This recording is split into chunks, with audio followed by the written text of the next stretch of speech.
আপনি আমাকে এভাবে অত্যাচার করবেন আমি কখনো কল্পনা করতে পারিনি। কিসের সরি আর কিসের অত্যাচার? তুই মজা পাসনি শালা?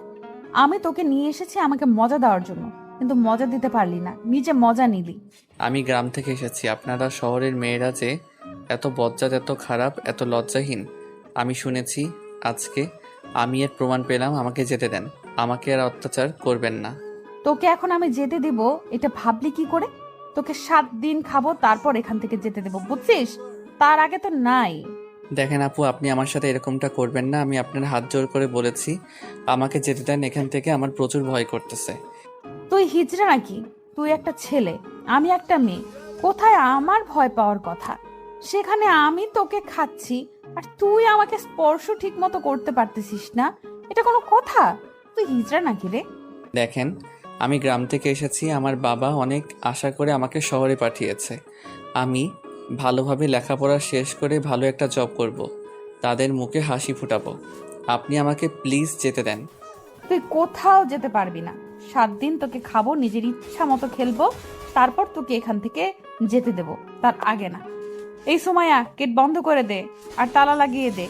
এই ছেলে যেন কোনোভাবেই বাইরে যেতে না পারে, কারণ আজকে আমি ভালো মতো মজা নিতে পারিনি, মাথা গরম আছে। আর একটা কথা খুব ভালোভাবে মাথায় ঢুকিয়ে দে, এই ছেলে যদি কোনোভাবে পালিয়ে যায় এখান থেকে, তাহলে তোদের অবস্থা খুব খারাপ আছে, একটাও বাঁচতে পারবি না। আমি এখন ক্যাম্পাসে যাচ্ছি, ক্যাম্পাস থেকে ফিরে এসে যেন দেখি ছেলে আছে, আর আমি যেন আমার মনের খোরাক মেটাতে পারি। কি রে নীতি, এরকম অত্যাচার করে ব্যবহার করছিস? ব্যাপার কি, মজা হয়নি নাকি? আর বলিস না, গ্রামের গাইয়া খ্যাত কোথাকার, আজকে প্রথম নাকি এইসব, তাই একটু তাড়াতাড়ি সবকিছু শেষ করে ফেলছে। আমার তো মাথা প্রচুর গরম। তাহলে ট্যাবলেট নিয়ে আসতে, তাইলে তো অনেকক্ষণ করতে পারতি। এখন মাথা গরম করে লাভ হবে কোনো বল? আরে শালাকে দেখে মনে হয় যে অনেকটা ভালোভাবে খেলতে পারবে, বাট আমি কি জানতাম এরকম হবে? আমি বুঝতে পারতেছি, বাট তুমিও তো নতুন। তাহলে তোর এত হইলো, ওই ছেলের হইলো না? ব্যাপারটা কি? আর তুই তো বাজি ধরে এসব করতেছিস, তাহলে কি দরকার? তুই চুপ থাকতো। বাজি ধরে করি আর যেটাই করি, বাট অনেক মজা পাইছি। আর আমি এই মজা কখনো ভুলতে চাই না, প্রতিদিন নিতে চাই। তুই চুপ থাক। দেখ, ভালো কথা বলে দুই একজনের সাথে এটা ওটা কর, ঠিক আছে, কিন্তু এটা পার্মানেন্টলি দেওয়া বাদ দে, তাহলে জীবনটা শেষ হয়ে যাবে, বুঝলি? অনেক জ্ঞান দিয়ে ফেলেছিস, এখন চল আমরা ক্যাম্পাসে যাই, গিয়ে দেখি সেখানে মুরগি পাই কিনা, নিয়ে আসবো এখন। এই মডার্ন যুগে যদি আমি একজন মেয়ে হয়ে পেছনে পড়ে থাকি তাহলে কেমনে হয়? ছেলেরা যদি এক নারীতে আসক্ত না হতে পারে, তাহলে আমি মেয়ে হয়ে কেন এক এক পুরুষে আসক্ত হতে যাব? কোন দুঃখে! আমার তো পুরুষের অভাব পড়বে না, শুধু একটু চোখ মারলে পুরুষের লাইন লেগে যাবে। অনেক প্রেম করেছি, অনেক ছ্যাঁকাখুর দেখেছি, এটা দেখেছি ওইটা দেখেছি, কিছুই নেই জীবনে। জীবনটা উপভোগ করতে হবে। এভাবে গোমরা মুখ হয়ে প্রেম করে ছ্যাঁকা খেয়ে থাকার চেয়ে এইভাবে লাইফটাকে এনজয় করি। ক্যাম্পাসে এসে দেখি সবাই অনেক আনন্দ করতেছে। ফ্রেন্ডদের সাথে আড্ডা দেওয়ার পর ক্লাস না করে চলে আসলাম। আমার খুব খারাপ লাগতেছে, ভালো লাগতেছে না, ভেতরটা ছটফট করছে। তাই ফার্মেসিতে গিয়ে ওষুধের কথা বলতেই ফার্মেসিওয়ালা আমার দিকে হা করে তাকিয়ে রইল। একটা ধমক দিতেই ওষুধ বের করে দিল। টাকাটা দিয়ে ওষুধটা নিয়ে চলে আসলাম। কিচ্ছু ভালো লাগছে না, তাই ভাবলাম যে আর একটু মজা করা যাক। গিয়ে বাসায় এসে দেখি সবাই যে যার যার ব্যস্ত। আমি রুমে আসলাম, এরপর একজনকে কিছু ফলমূল নিয়ে আসতে বললাম। সে নিয়ে আসলো, রুমে ফলগুলো রেখে বাইরে চলে গেল। কিরে শালা, এইভাবে চুপচাপ মেরে শুয়ে আছিস কেন মেয়ে মানুষের মতো? ছেলেটা ঘুমিয়েছিল, হয়তো আমার এরকম ধমক শুনে উঠে বসে পড়লো আর আমার দিকে অবাক দৃষ্টিতে তাকিয়ে রইল। হয়তো ভাবতে পারেনি যে আমি এত তাড়াতাড়ি ফিরে আসবো। কি দেখতেছিল আমাকে? আমি জ্যান্ত মানুষ এখানে বসে আছি, ভূত না। যা, অবাক হবি তুই। আপু, আমি আপনার পায়ে পড়ি, আমাকে এখান থেকে যেতে দেন। আমি গ্রাম থেকে এসেছি আপু, প্লিজ আমাকে মাফ করেন, আমাকে যেতে দেন। যেতে চাইলে কি যাওয়া যায়? আর আমি তোকে কি বলেছি 7 দিন থাকতে হবে, তারপর তো এখান থেকে যাবে, তার আগে না। আপু, আমি আপনাকে একটা কথা বলি, প্লিজ আমাকে এখান থেকে যেতে দেন আপু, আমার খুব ভয় করতেছে। আপু প্লিজ, আমার বাবা মা গরিব মানুষ। জ্ঞান দিতে আসবি না, বুঝছস? এগুলো খেয়ে নিয়ে, আর তোর জন্য ওষুধ নিয়ে এসেছি, তাড়াতাড়ি এগুলো শেষ করে ওষুধ খাবি। আমি তো একদম ঠিক আছি আপু, আমাকে ওষুধ খেতে হবে না, আমার তোর শরীর ঠিক আছে, আমাকে শুধু যেতে দিলেই হবে। তুই আর একবার যদি এখান থেকে চলে যাওয়ার কথা বলেছিস, তাহলে তোর আজকে এখন এই মুহূর্তে তোর জীবনের শেষ সময় হতে চলেছে। এখন তাহলে আমি তোকে খুন করে ফেলবো। আমার ধমক শুনে ছেলেটা বেশ অবাক হয়ে গেল। শহরের ছেলে হলে একটু হলেও সাহস দেখাতে পারতো, ছেলেটা গ্রামের, তাই তাকে ভয় দেখাতে খুব ভালোই লাগতেছে আমার। আর ছেলেটার আকুতি মিনতি দেখে অনেক মজা পাচ্ছি, অনেক এনজয় করতেছি। ছেলেটা কিভাবে কাপুরুষের মতো আমাকে হাত জোর করছে, আমার হাত ধরতেছে, পায়ে পড়তেছে, মজা পাচ্ছি আমি, প্রচুর ভয় দেখাতে পারছি। আর চুপচাপ একটা আপেল নিয়ে খেতে লাগলো, আমিও একটা খেতে লাগলাম। আমাকে একটু ওষুধ খাইতে হবে, আজ প্রচুর এনজয় করব। ছেলেটা খাচ্ছে আর আমার দিকে তাকিয়ে আছে, মনে হচ্ছে যে আমাকে ভূত দেখার মতো। আমিও আর ভয় দেখাইলাম, তেমন ভাবে শান্ত চোখে তার দিকে কিছুক্ষণ তাকিয়ে রইলাম। ছেলেটা একটু নির্ভয়ে খাওয়া দাওয়া শেষ করে আমি ছেলেটাকে জোরপূর্বক ওষুধ খাওয়াই দিলাম। খেতে চাচ্ছিল না, আর শিক্ষিত ছেলে তো দেখেই বুঝতে পেরেছিল সেটা কি। আচ্ছা, আপনি কেন আমার সাথে এরকম করতেছেন? আমি বুঝতেছি না আমি কি ভুল করছি যার জন্য আমাকে এত বড় শাস্তি দিচ্ছেন। আপনি এত বড় পাপ কাজ করাচ্ছেন আমাকে দিয়ে। দেখ, আমিও প্রথমবার, আমারও মন চাচ্ছিল করার, তাই করতেছি। আর বিশ্বাস কর, প্রথমে যখন ওইটা করেছিলাম অনেক মজা পাইছি, তাই কিছু ভালো লাগতেছে না, এখন পুরো মজাটা আমাকে নিতে হবে। তাই আমি 5 ওয়াক্ত নামাজ পড়ি, আমার দ্বারা অন্তত এসব বাজে কাজ করাবেন না প্লিজ। আমাকে এখান থেকে চলে যেতে দেন না। আর শহরে তো ছেলের অভাব নেই, তাদের থেকে একজনকে নিয়ে আসেন, ছেলেটাও মজা পাবে, আপনিও মজা পাবেন। প্লিজ আমাকে এই পাপ কাজ করাবেন না আর। তোকে যে আমার ভালো লেগে গেছে, এমন কিছু করার নেই। এই 7 দিন আমার সাথে থাকতে হবে, আর আমি এই 7 দিন তোর সাথেই থাকবো, তোর সাথে সব কিছু করব। তো যা যা করতে পারিস। আপনার কখনোই ভালো হবে না, আমি বলে দিচ্ছি। আপনি কখনোই জীবনে সুখে থাকতে পারবেন না, কারণ আপনার স্বামীর হক আপনি বিয়ের আগে নষ্ট করে ফেলতেছেন। বিয়ে করে কি হবে? যখন ইচ্ছা করবে একটা ছেলেকে নিয়ে আসবো, আমি বিয়ে করব। আমাকে দেখে তোর কি মনে হয় আমি বিয়ে করব? আপনার যা ইচ্ছা তাই করেন, আমাকে এখান থেকে যেতে দেন প্লিজ। আমার অনেক কষ্ট হচ্ছে নিজেকে কন্ট্রোল করতে। তোকে কন্ট্রোল করতে কে বলেছে? আমি আছি না, চল এবার কাজ শুরু করা যাক। আমি বুঝতে পারতেছি, আর আমিও নিজেকে আর কন্ট্রোল করতে চাই না। ছেলেটাকে একটা নিয়ে নিজের মাঝে নিয়ে নিলাম, আরো ঠোঁটে আমার ঠোঁট দুটো ডুবিয়ে দিলাম। ছেলেটা ইচ্ছার বিরুদ্ধে আমার কাছে আসতে বাধ্য, কারণ তাকে আমি ওষুধ খাইয়ে দিয়েছি, আর ওষুধ খাওয়ার পর উত্তেজনাটা দ্বিগুণ বেড়ে যায়। তাই ছেলেটা বাধ্য হয়ে আমার কাজে সাড়াই দিচ্ছে, আর আমিও অনেক সুন্দরভাবে মজা নিচ্ছি। ছেলেটার একটা হাত আমার পেটের উপর রেখে আমি তার হাত ধরে আমার নাভির উপরে রেখে স্লাইড করে দিচ্ছি। প্রচুর মজা লাগতেছে। আসলে এই দৃষ্টিতে এত মজা শুধু বিবাহিত বান্ধবীদের কাছ থেকে শুনেছি, বাট আজকে তার বাস্তব রূপ। বিশ্বাস করেন, বিয়ে করে জীবনটা কষ্ট পাওয়ার থেকে এইভাবে এনজয় করা অনেক ভালো। সব বাধা বিপত্তি পেরিয়ে ছেলেটাকে একেবারে নিজের আপন করে নিলাম। কিছুক্ষণ পর আমি ছেলেটা আমাকে ছেড়ে দিতে যাচ্ছিল না। তার মানে ছেলেটা এখন তো আর বেস্ট মুডে আছে। আমি আমার বেস্ট ফ্রেন্ড ফিরে গেলাম, আর দুজনে অনেক মজা করলাম। আর কিছুক্ষণ বাদে দুজনে শুয়ে পড়লাম। আমি ছেলেটার বুকে মাথা রাখলাম, আর ছেলেটা কিছুক্ষণ পর আমাকে সরিয়ে দিয়ে অন্য সাইডে গিয়ে শুয়ে পড়লো। আপনি আমাকে দিয়ে আর কত জঘন্য কাজ করাবেন? আমি এরকম কোনো কিছু করতে চাই না, প্লিজ আমাকে যেতে দেন। তুই এত ভালো খেলতে পারিস, আর আমি তোকে ছেড়ে দেব সেটা কিভাবে ভাবলি? কখনোই না। আপনি বিশ্বাস করেন আমাকে এখন এখান থেকে যেতে হবে। আপনি যদি এখন যেতে না দেন তাহলে আমি নিজেকে শেষ করে ফেলবো। তাতে আমার কোনো কিছু যায় আসে না। তোর বাবা মাকে কে দেখবে? শুধু সেটা একবার ভেবে দেখো তো। টাকা দরকার, আমি তোকে টাকা দেব। আপনি কেন বুঝতে পারতেছেন না? কেন আমার সাথে এরকম করতেছেন? আমি 5 ওয়াক্ত নামাজ পড়ে এসব কাজ করতে পারবো না আমি। তোর এই দেমাগ যত বেশি দেখাবি তত বেশি দিন তোকে এখানে থাকতে হবে। তাই আমাকে দেমাগ দেখাতে আসবি না। আমি কি করলে এখান থেকে দ্রুত চলে যেতে পারবো 2-1 দিনের মধ্যে আপনি বলেন। আপনার গোলামি করলে না কি করলে আমি সেটাই করব। আর বাট আমাকে 2 দিনের মধ্যে এখান থেকে যেতে দিতে হবে। তুই তো আমাকে ধমক দিচ্ছিস। বাহ, আমাকে হুমকি দিচ্ছিস? 2 দিনের মধ্যে যদি যেতে না দেয় তাহলে কি করবি শুনি? আমি কোনো ধুমকি বা হুমকি করতেছি না, আমি আপনার কাছে উপায় জানতে চাচ্ছি, আপনি আমাকে প্লিজ বলবেন এটা। এটার কোনো উপায় নাই, আর তোকে এখানে থাকতেই হবে 7 দিন। আর 7 দিন পর রেজাল্ট আসবে, তুই যাইতে পারবি কি না। মানে আপনি কি বোঝাতে চাচ্ছেন, কি বলতেছেন এসব? আমাকে 7 দিন পর যাইতে দিবেন না মানে কি বোঝাতে চাচ্ছেন? আপনি কি ঠিক আছেন না আপনার মাথা ঠিক আছে? আমাকে আমাকে এখন যেতে দিবেন এখান থেকে? চিল্লিয়ে কোনো লাভ নেই। তুই এই রুম থেকে বের হতে পারবি না, বুঝছিস? এখন তুই রুমে বন্দি থাক। আমি বাইরে যাচ্ছি, একটু পর আবার এসে দেখা হবে। ছেলেটাকে দেখে মায়া হচ্ছে, তাই সেখানে আর বেশিক্ষণ থাকতে পারলাম না। বেশিক্ষণ থাকলে আবার অতিরিক্ত মায়া লেগে যাবে, তার জন্য বাইরে চলে আসলাম। এত মায়াবী হলে তো চলবে না, নিজেকে কঠোর হতে হবে। বাইরে এসে সবাইকে যার যার কাজগুলো বুঝিয়ে দিলাম। আজকে কলেজেও যেতে ইচ্ছে করছে না, আর তাই আর গেলাম না কলেজে। আমার বাবার কলেজ, আমার বাবার, তাই আমার যখন খুশি আমি তখন যাই। কেউ আমাকে কিচ্ছু বলতে পারে না। আর আমার বাবা, আমি যেটা বলবো সেটা তো তাকে বিশ্বাস করতেই হবে, কারণ আমি তার বিশ্বাসটা সব সময় অর্জন করি। কিন্তু এই লাইনে প্রথমবার এসেছি, কেউ জানে না, শুধু দু একটা ফ্রেন্ড জানে, বান্ধবী। কারণ ফ্রেন্ড সার্কেলকে যদি এসব না জানাই তাহলে একঘেয়েমি হয়ে যাবে, তাই তাদের কাছ থেকে একটু মজা পাওয়ার জন্য জানিয়েছি।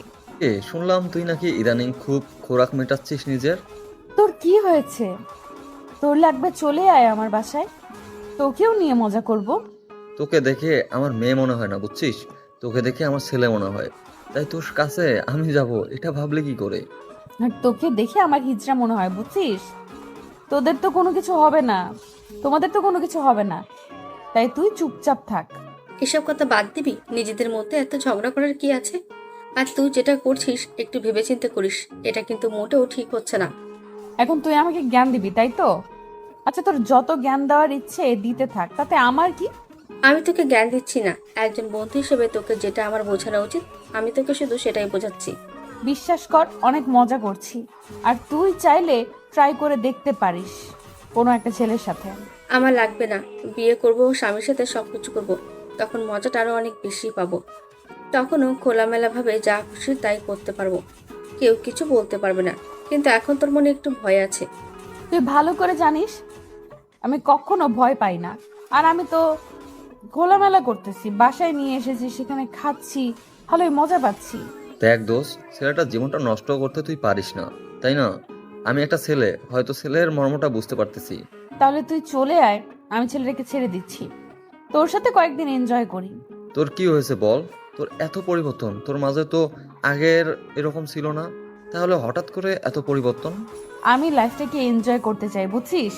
এরকম বোরিং লাইফ আমার ভালো লাগে না, তাই আমি লাইফটাকে এনজয় করতেছি। অন্যভাবেও কিন্তু লাইফটা এনজয় করা যায়, বুঝছিস দোস্ত? এভাবে না করলেও পারিস।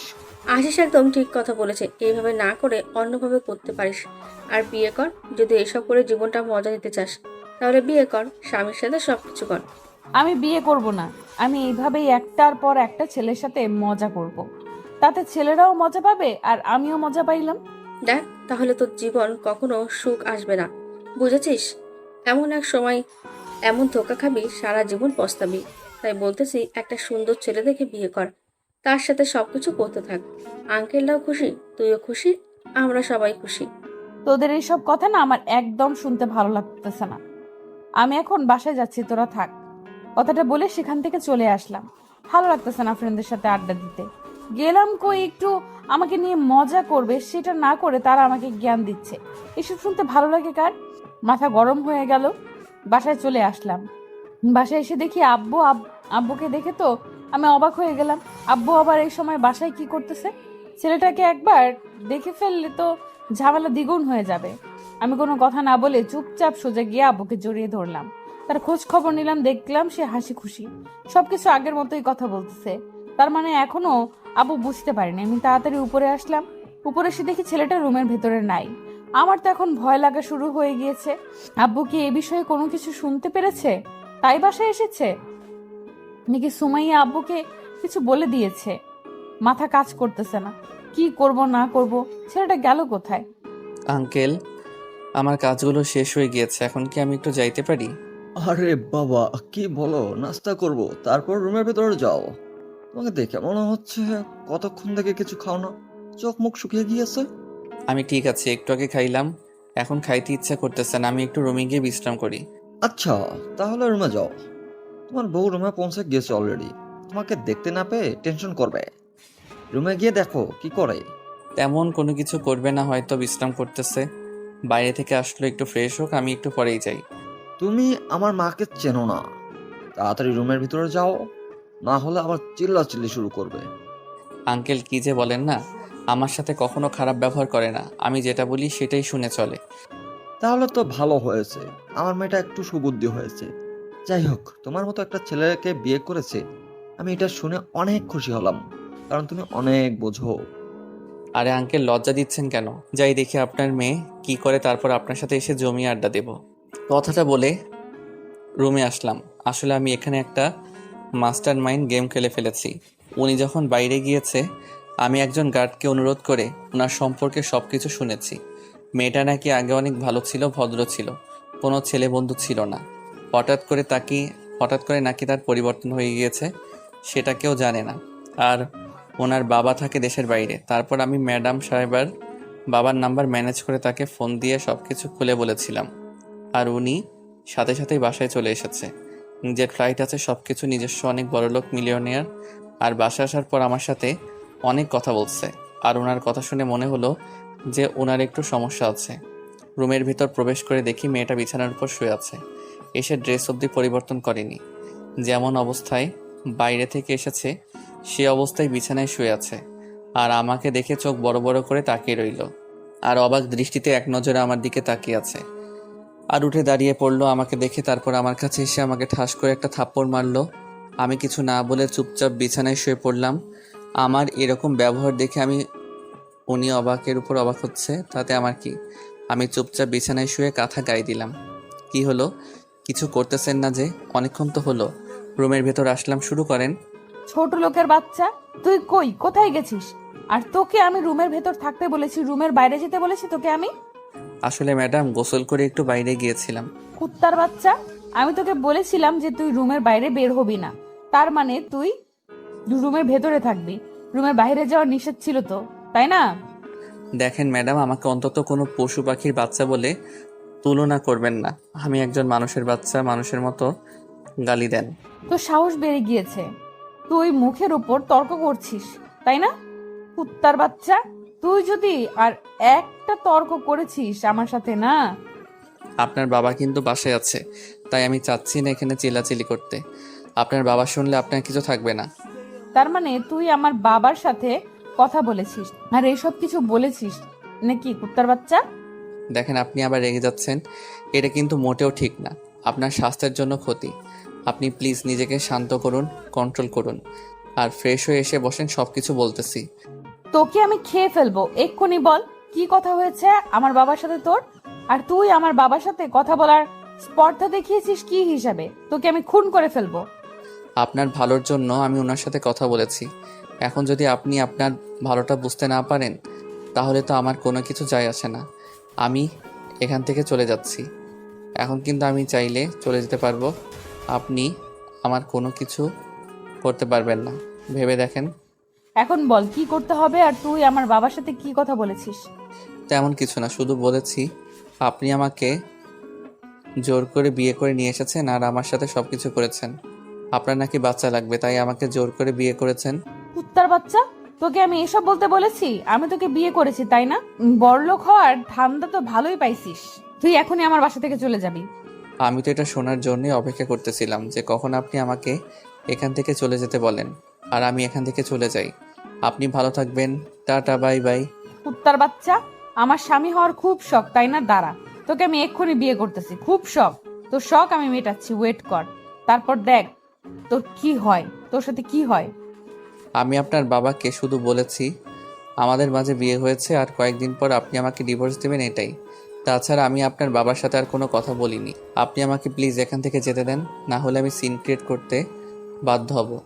তুই হয়তো জানিস না, আমি আমার বাবার কাছে যেটা চাই তিনি সেটা আমাকে যে কোনো মূল্যে এনে দেয়। যদি কাউকে খুন করা লাগে সেটাও করে ফেলায়, বুঝছিস? তাতে আমার কি হয়েছে? এখন আমি এখান থেকে চলে যাব। সব থেকে বড় কথা, কারণ আপনাদের মতো বড়লোক মানুষের কাছে আমাদের কোনো গরিব মানুষের মূল্য নেই। তোকে বলেছিলাম না আমি তোকে 3 দিন ব্যবহার করব, তারপর তোকে টাকা দেব।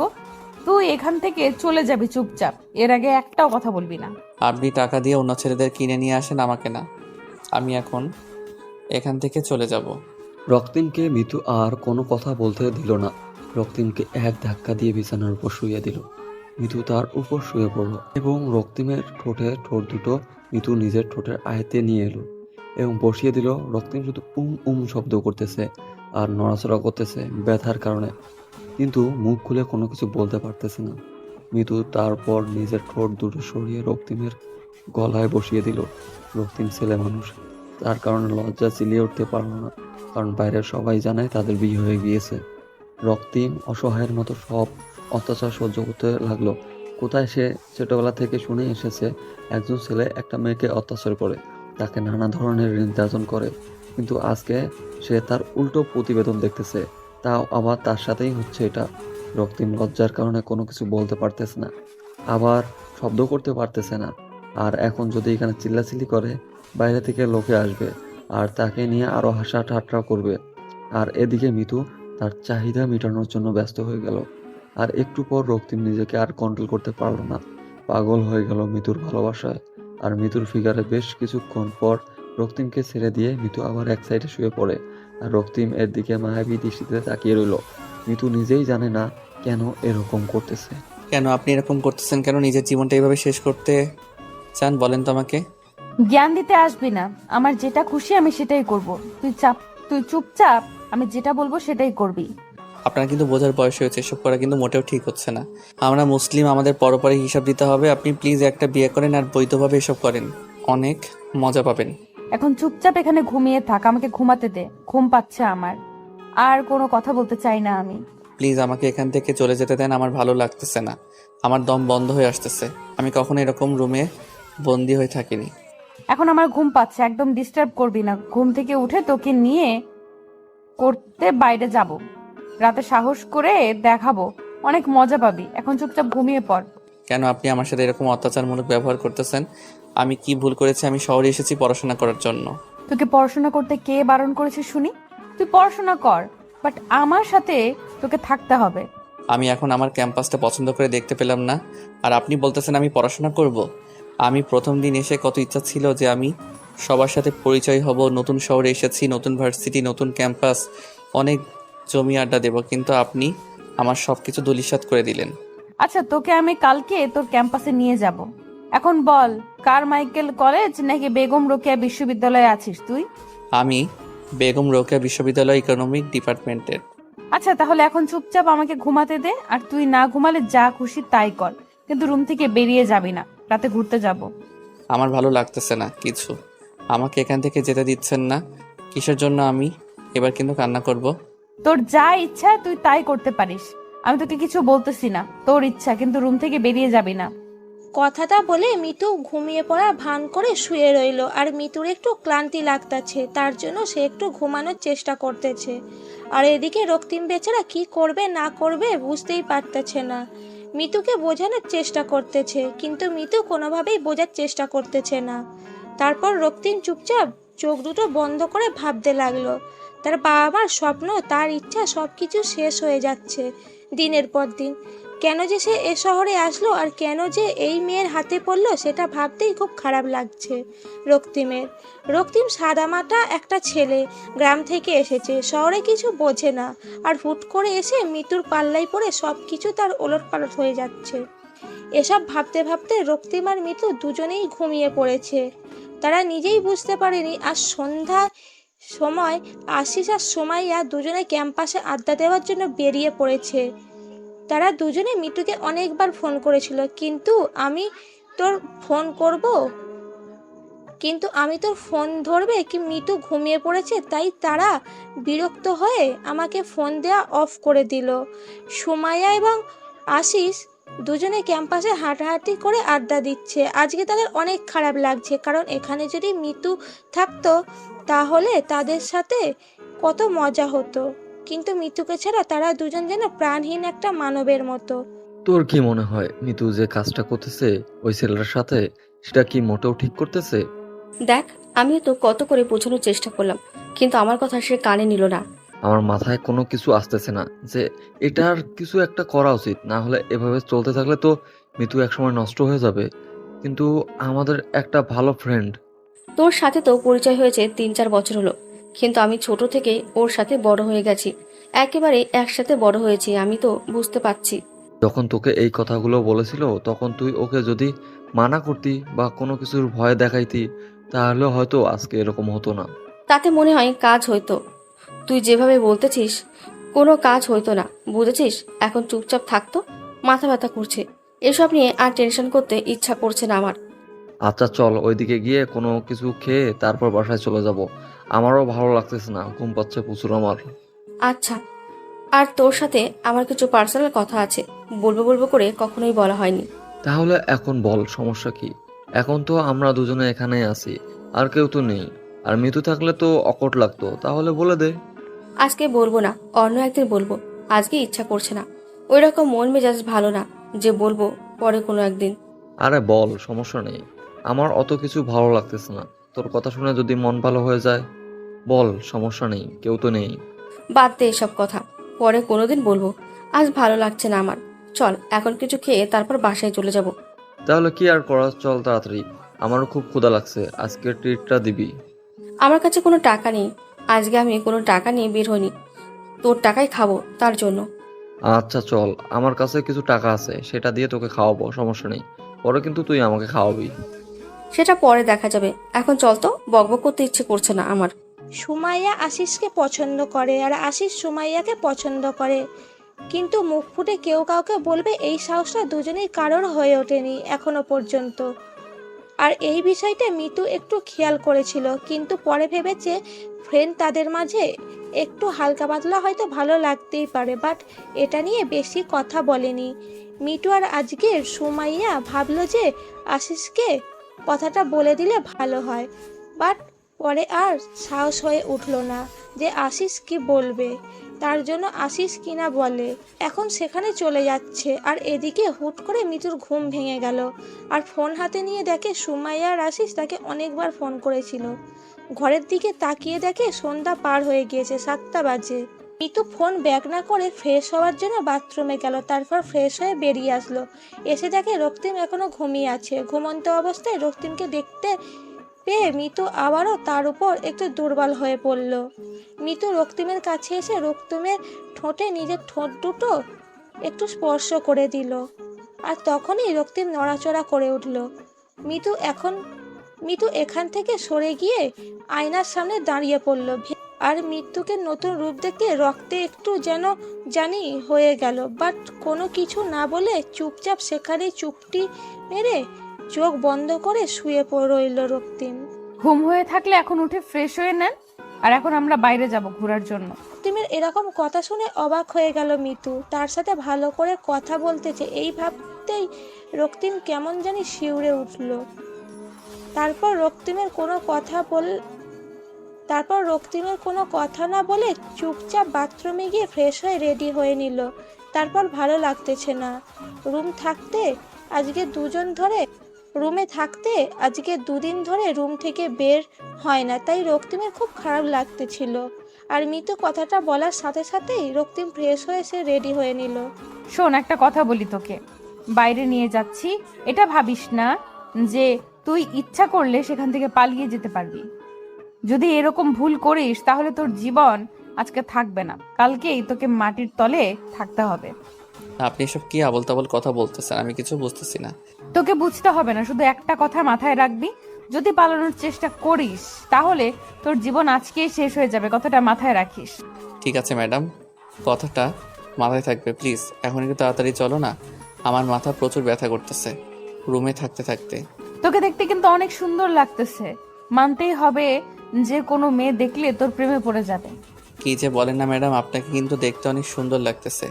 কালো শাড়িতে যে কোনো ছেলে দেখলে আপনার প্রেমে হাবুডুবু খাবে। আপনি কেন যে আমার মাঝেই পড়ে আছেন। তোকে আর চাপা মারতে হবে না, বুঝছিস? এখন চুপচাপ বাইরে গিয়ে অপেক্ষা কর, আমি যাচ্ছি। তারপর রক্তিম মিতুর কথার মতো বাইরে গিয়ে অপেক্ষা করলো, আর একটু পরে মিতু রুম থেকে বের হয়ে আসলো। আর মিতুকে দেখে এক মুহূর্তের জন্য থমকে দাঁড়িয়ে গিয়েছিলাম। আসলে আজকে মিতুকে অনেক সুন্দর লাগতেছে, কালো শাড়িতে আর সব কিছু ম্যাচিং করে পরেছে। কালো টিপ, চোখে কালো কাজল দিয়েছে, আর ঠোঁটে হালকা করে লিপস্টিক দিয়েছে, লাল লিপস্টিক, সাথে কালো পাথরের চুড়ি এবং লাল দুটো সম্মিশ্রণ করে পড়েছে, চুলগুলো ছেড়ে দিয়েছে, এক সাইড করে হালকা একটু মেকআপ করেছে। অসাধারণ লাগতেছে। যে কোনো ছেলে এক দেখাতেই ফিদা হয়ে যাবে এই মেয়েটাকে দেখলে। এভাবে হা করে তাকিয়ে থেকে লাভ কি? মশা ঢুকে যাবে মুখের ভেতর, পেট খারাপ করবে। তাড়াতাড়ি আয়। জি ম্যাডাম, কিন্তু আপনাকে সত্যি সত্যি অসাধারণ লাগতেছে। এইভাবে আমাকে পাম দেওয়া লাগবে না, বুঝছিস?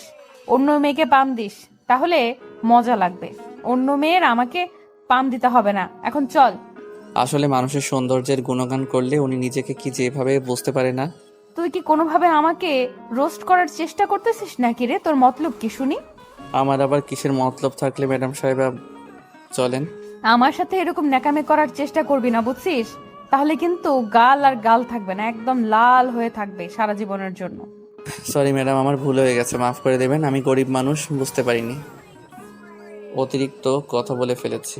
কুত্তার বাচ্চা, আমি ভালো করে জানি তুই গরিব মানুষ, বারবার বলতে হবে না। এখন চুপচাপ চল আমার সাথে। রক্তিম খুব ভালো করে বুঝতে পারলো এখন আমরা যদি কথা বেশি বলি তাহলে তাকে আবার থাপ্পড় খাইতে হবে, তাই চুপ করে গেল আর মিতুকে ফলো করতেছে। রক্তিম এমনিতে যেদিকে যাচ্ছে রক্তিম পিছনে পিছনে যাচ্ছে।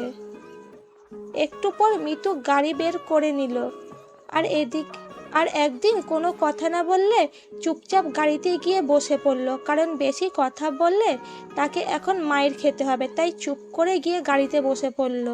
রক্তিম ভেবেছিল হয়তো রিক্সা করে ঘুরবে তারা, কিন্তু এখন সে গাড়িতে করে যাবে এটা ভাবতেই কেমন লাগতেছে। তার রিক্সাতে যদি ঘুরতে পারতো এরকম একটা সুন্দরী রমণীর পাশে, তাহলে রক্তিম নিজেকে ধন্য মনে করত। যতই তার সাথে সব কিছু করুক, কিন্তু সেটা রুমের ভিতরে বাইরে এত সুন্দর একটা রমণীর সাথে রিক্সাতে করে ঘোরাও এটা মুখের কথা না, সেটা কল্পনাতে মনে হয়। কিন্তু আজকে রক্তিমের সাথে সুন্দর একটা পরিবেশ আছে, তার বাস্তব রক্তিম যতবার দেখেছে ততবার ফিদা হয়ে যাচ্ছে। জীবনে তো আর শহর দেখতে পারবে না, আজকে আমার জন্য দেখে নাও। কথাটা অবশ্য ঠিক বলছেন। আমারও তো সামর্থ্য নেই যে আমি টাকা খরচ করব এরকম বাজে কাজে। তোদের মতো গরিবদের কাছে তো এটা বাজে কাজ হতে পারে। তোরা তো কখনো নিজের মনের ফিলিংসটা বুঝিস না। এসব কথা বাদ দেন, এখন আমাকে কি করতে হবে সেটা বলেন। আপনার সাথে আর কি কি করতে হবে আমাকে? যেরকম আছিস চুপচাপ সেরকম থাকবি। এত কথা বলতে বলেছি? আমি যেখানে যাচ্ছি তুই আমার সাথে থাকবি, ঝামেলা শেষ। দেখেন, আজকে অনেক দিন হয়ে যাচ্ছে আমি আমার বাবা মার সাথে কথা বলতেছি না। তারা হয়তো আমার জন্য কান্নাকাটি করতেছে। প্লিজ একটু কথা বলতে দেন ওদের সাথে আমাকে। আমি যেটা বলেছি সেটাই হবে। 7 দিন পার না হওয়া পর্যন্ত আমি তোকে তোর বাসায় কথা বলতে দিব না। আজকে আমি গরিব, তাই আমার সাথে যা পাচ্ছেন তাই অত্যাচার করতেছেন, কিন্তু আমিও একদিন অনেক বড়লোক হব, সেদিন আপনাকে আমি কিনে রাখবো। ভালো কথা, আমার উপর যদি জিদ করে বড়লোক হতে পারিস তাহলে তো ভালোই হবে। দেখেন, ভালো হবে না বলে দিচ্ছি। আমার কোনো কিছু ভালো লাগতেছে না। কেন আপনি আমার সাথে এরকম করতেছেন? বেবি প্লিজ একটু শান্ত হও, না হলে কিন্তু এখানে তোমার সাথে রোম্যান্স করা শুরু করে দেব। আমার তো লজ্জা নাই, তুমি আবার। প্লিজ এরকম কোনো কিছু করবেন না। আমি এটার জন্য মোটেও প্রস্তুত না। আমি এখান থেকে নেমে যাব। বেবি সেই সাহস তো তোমার হয়নি এখনো। তুমি এখান থেকে যদি লাফ না দাও তোমাকে লাশ হয়ে ফিরে যেতে হবে তোমার গ্রামে। এই কথাটা মাথায় রাখিও। রক্তিম আর কোনো কথা বলার সাহস পেল না। মিতু যখন যেটা মন চাইছে সেটাই করতেছে। তারপর অনেকক্ষণ ঘোরাঘুরি শেষ করে মিতু অনেক ক্লান্ত, এখন তাকে বিশ্রাম নেওয়া অনেক প্রয়োজন। আর এদিকে রক্তিমের অবস্থা শেষ, কি বলবো তাকে নিয়ে। তার তো দেখার মতো অবস্থা হয়ে আছে, কি একটা বাজে সিচুয়েশনে ফেসে গিয়েছে, কিছু বলতে পারছে না, কিছু করতেও পারতেছে না। তারপর মিতু রিক্সাওয়ালাকে বলল তাদের বাসার সামনে নামিয়ে দিতে, আর সেই কথা শুনে রক্তিম মনে মনে একটু খুশি হলো। যাই হোক, তাকে হয়তো বাহিরের অত্যাচার সহ্য করতে হবে না। খুব ক্লান্ত লাগতেছে রক্তিমের, তাই রক্তিম মনে মনে একটু খুশি হলো। তারপর রিক্সাওয়ালা এসে মিতুদের বাসায় ওদের দুজনকে নামিয়ে দিয়ে চলে গেল। আর মিতু এবং রক্তিম দুজনের বাসার ভিতরে প্রবেশ করে দেখে মিতুর আব্বু সেখানে কয়েকজন গণ্যমান্য ব্যক্তির সাথে ব্যবসার কাজে নিয়ে আলাপ করতেছে। মিতু আর রক্তিম উপরে চলে আসলো। এখন আমি গোসল করব, একটু পানি তুলে নিয়ে আয়, আমি একটু পর বাথরুমে যাব। আমার না খুব ক্লান্ত লাগতেছে, একটু পরে যাই, আমার একটু বিশ্রাম নেওয়া প্রয়োজন। এখন খুব মাথাটা ধরেছে আমার। আমি তোর কথা শুনতে চেয়েছি? আমি যেটা বলতেছি তুই এখন সেটা করবি। পানি তুলে রেখে আয়, তারপর বিশ্রাম করবি। আমি গোসল করব, আমার ক্লান্ত লাগতেছে। আজকে গরিব বলে আপনার সব কথা আমি মাথায় পেতে নিচ্ছি, বুঝছেন? আজকে যদি আমার টাকা থাকতো না, তাহলে হয়তো আমাকে এই কষ্ট সহ্য করতে হতো না। আজকে গরিব বলে সব কষ্ট মুখ বুজে সহ্য করে নিচ্ছি। তোর এত কথা শোনার মতো সময় নাই। আমি যেটা বলছি সেটা কর। এখন এত বকবক করতেছিস কিসের জন্য? নাকি কিছু করব এখন তোকে? রক্তিম বাধ্য ছেলের মতো কাজ করতে চলে গেল, আর এদিকে মিতু বিছানায় শুয়ে পড়ল বিশ্রাম করার জন্য। আর এদিকে আশিস এবং সুমাইয়া আজকেও তারা দুজনে বিকেলে এক জায়গায় বসে আছে। কেউ কোনো কথা বলতেছে না, চুপচাপ একে অন্যের দিকে তাকাচ্ছে, আবার চোখ নিচু করে নিচ্ছে। দুজন দুজনকে ভালোবাসে, কিন্তু কেউ আগে প্রকাশ করতে পারতেছে না। দুজনের মাঝে একই রকম অনুভূতি কাজ করতেছে। তাদের মাঝে একটা বাধা বিপত্তি কাজ করতেছে, বলবে কি বলবে না। তাদের মধ্যে একটা জড়তা কাজ করতেছে। কি হলো? গতকাল ডাকলি আসলাম, চলে গেলাম। আজকেও ডাকলি আসলাম, চলে যাব কি? কিছু বলবি? কিছু হয়েছে তোর সমস্যা? কাউকে পছন্দ করিস নাকি? আসলে একটা কথা কি জানিস, আমি না বলতে পারছি না। দেখ, এটা তুই কি বলতেছিস? কি কথা বলবি? আমাকে বলতে আবার লজ্জা কিসের? বুঝতেছি না তো। আমি তোর বন্ধু, তাই না? সেটাই তো ভয় পাচ্ছি, কি যে হবে না হবে আমি কিছু ভেবে পাচ্ছি না। আর তুই একটু বুঝে নিতে পারিস না? আমি কি বুঝে নেব আর কি না বুঝে নেব বুঝতে পারতেছি না তো। আমি কিছুই বুঝতে পারতেছি না। তুই আমাকে বললে তো আমি বুঝতে পারবো। তোকে কোনো কিছু বুঝতে হবে না। এখন আমি যেটা বলছি সেটা শোনার জন্য অপেক্ষা কর। আমাকে আগে নিজের কাছে বুঝতে দে। আচ্ছা, তাহলে তুই আজকে রাতে ভেবে রাখিস, কালকে এসে আমাকে বলিস, বুঝছিস? আমি এখন যাচ্ছি, আমার একটা কাজ আছে। কোনো মেয়ের দেখা করতে যাবি নাকি? এত তাড়া দিচ্ছিস, ব্যাপার কি? আসলে ফেসবুকে একটা মেয়ের সাথে পরিচয় হয়েছে, আজকে নাকি ক্যাম্পাসে আসবে আমাদের। ওর সাথে একটু দেখা করতাম আর কি। কি বলতেছিস? কোন মেয়ে, আর কোথায় বাড়ি, আর কোন ক্লাসে পড়ে? তোর সাথে দেখা করবি কিসের জন্য? আমি কি জানি? আমাকে বললো দেখা করার কথা। আর আমি কি বলবো? আমি বললাম ঠিক আছে, আজকে দেখা করব। এবার সুমাইয়া অনেকটা ভয় পেয়ে গেল। না জানি আশিস আবার ওই মেয়ের প্রেমে হাবুডুবু খায়, না তো আবার ওই মেয়ে আবার আশিসকে পছন্দ করে। সুমাইয়া কিছুই ভাবতে পারতেছে না। এবার আশিসকে না বলে দিলে যদি আশিস আবার অন্য কারো হয়ে যায়, সুমাইয়া জীবনে নিজেকে ক্ষমা করতে পারবে না, কারণ এতটা ভালোবাসায় আশিসকে। সুমাইয়া সেই প্রথম থেকে পছন্দ করত, কিন্তু কখনো বলতে পারেনি। আজকে যদি না বলে, যদি আশিস অন্য কারো হয়ে যায়, সুমাইয়া সারা জীবন কান্না করবে। সেজন্য তার থেকে এখন তাকে সাহস করে বলতেই হবে। আশিস, আমি তোকে ভালোবাসি। আমি জানি তুই আমাকে ভালোবাসিস। তোর মুখ থেকে এই কথাটা শোনার জন্য একটু মিথ্যা বললাম। আমি কোনো মেয়ের সাথে দেখা করতে যাচ্ছি না। ফেসবুকে কোনো মেয়ের সাথে আমি কথা বলি না। কুত্তা, তুই আমাকে আগে বলবি না? আমি তো ভয় পেয়ে গেছিলাম, যদি অন্য কোনো মেয়ে তোর জীবনে আসে আমি নিজেকে কন্ট্রোল করতে পারবো না। কতদিন ধরে এই ভালো লাগা ভালোবাসা শুরু হলো? আর কেমনে কি আমার মতো এত বাজে একটা ছেলেকে কেমনে ভালোবাসতে পারলি তুই? বাজে তাই ভালোবাসি, ভালো হলেই ভালোবাসতাম না, বুঝছিস? ডায়লগ মাইরি। এখন চল তাহলে, আমাকে কিছু খাওয়াবি তুই। কুত্তা, ফকিরের মতো কথা বলিস না তো। এখন চল, তুই আমাকে খাওয়াবি। আমি তো প্রতিদিন তোকে খাওয়াই, তাই না? এখন থেকে তোকে আরো বেশি খাওয়াতে হবে, কারণ আমি বেকার। আমার কোনো চাকরি নেই, কোনো কিচ্ছু নেই। আর তোর বাবার অনেক টাকা আছে, বুঝছিস? তো সেই টাকা থেকে আমাকে এখন থেকে কিছু খাওয়াতে পারিস। দেখ, ভালো হবে না বলে দিচ্ছি। আমাকে নিয়ে এভাবে মজা করবি না। এখন তো একটা জবের জন্য ট্রাই কর, বিয়ে করব। আজকে প্রপোজ করলে আজকে বিয়ের কথা বলতেছিস? দু একদিন প্রেম তো করতে দিবি, তাই না? আমি নিতুর মতো বেহায়া না যে ভালোবাসি আর বিয়ের আগে সবকিছু শেষ করলাম, বিয়ের পর কোনো মজা পাইলাম না। আমি সেটা চাই না। আমি চাই বিয়ের পর তোর সাথে সব ধরনের আমি মজা করতে। আচ্ছা হইছে, এখন আর রাগ দেখাতে হবে না। আমি একটা জবের জন্য অ্যাপ্লাই করছি অলরেডি, দেখি কি হয়। আমাকে কখনো ছেড়ে যাবি না তো? কারণ হয়তো আমি মেয়েটা একটু আনরোমান্টিক, বাট চাইলেও ছেড়ে দিতে পারবো না, কারণ আমিও অনেক আগে থেকে তোকে পছন্দ করতাম, বাট কখনো বলতাম না। আমি জানি তুই আমাকে পছন্দ করিস। আমি চাইছিলাম তুই আগে আমাকে বল। কুত্তা কোথাকান, তুই বললে এতদিনে হয়তো আমরা বিয়ে করে ফেলতে পারতাম, তাই না? তার জন্যই তো একটু জবের জন্য দৌড়াদৌড়ি করতেছি। কাউকে বলিনি, আজকে তোকে বললাম। এবার হয়তো চাকরিটা হয়ে যাবে, কারণ এবার অনেক ভালোভাবে সব কিছু রেডি করে নিয়েছি। তারপরও তারা দুজন খুনসুটি গল্প করতে করতে একটা রেস্টুরেন্টে চলে আসলো। রেস্টুরেন্টে এসে খাবার অর্ডার দিল দুজনে, একসাথে অনেক এনজয় করলো, অনেক মজা করলো, তাদের ভালোবাসার প্রথম দিনে স্মৃতিচারণ করে রাখলো। আর এদিকে মিতু এবং রক্তিম দুজনেই একদম ফ্রেশ হয়ে মিতু শুয়ে আছে বিছানায়, রক্তিম সোফার ওপর শুয়ে আছে, কেউ কারোর সাথে কোনো কথা বলতেছে না, দুজনেই মোবাইল ঘাটাঘাটি করতেছে। রক্তিমের কাছে মোবাইল আছে ঠিকই, কিন্তু সিম কার্ড খুলে নিয়েছে মিতু, কারোর সাথে যেন যোগাযোগ করতে না পারে তার জন্য।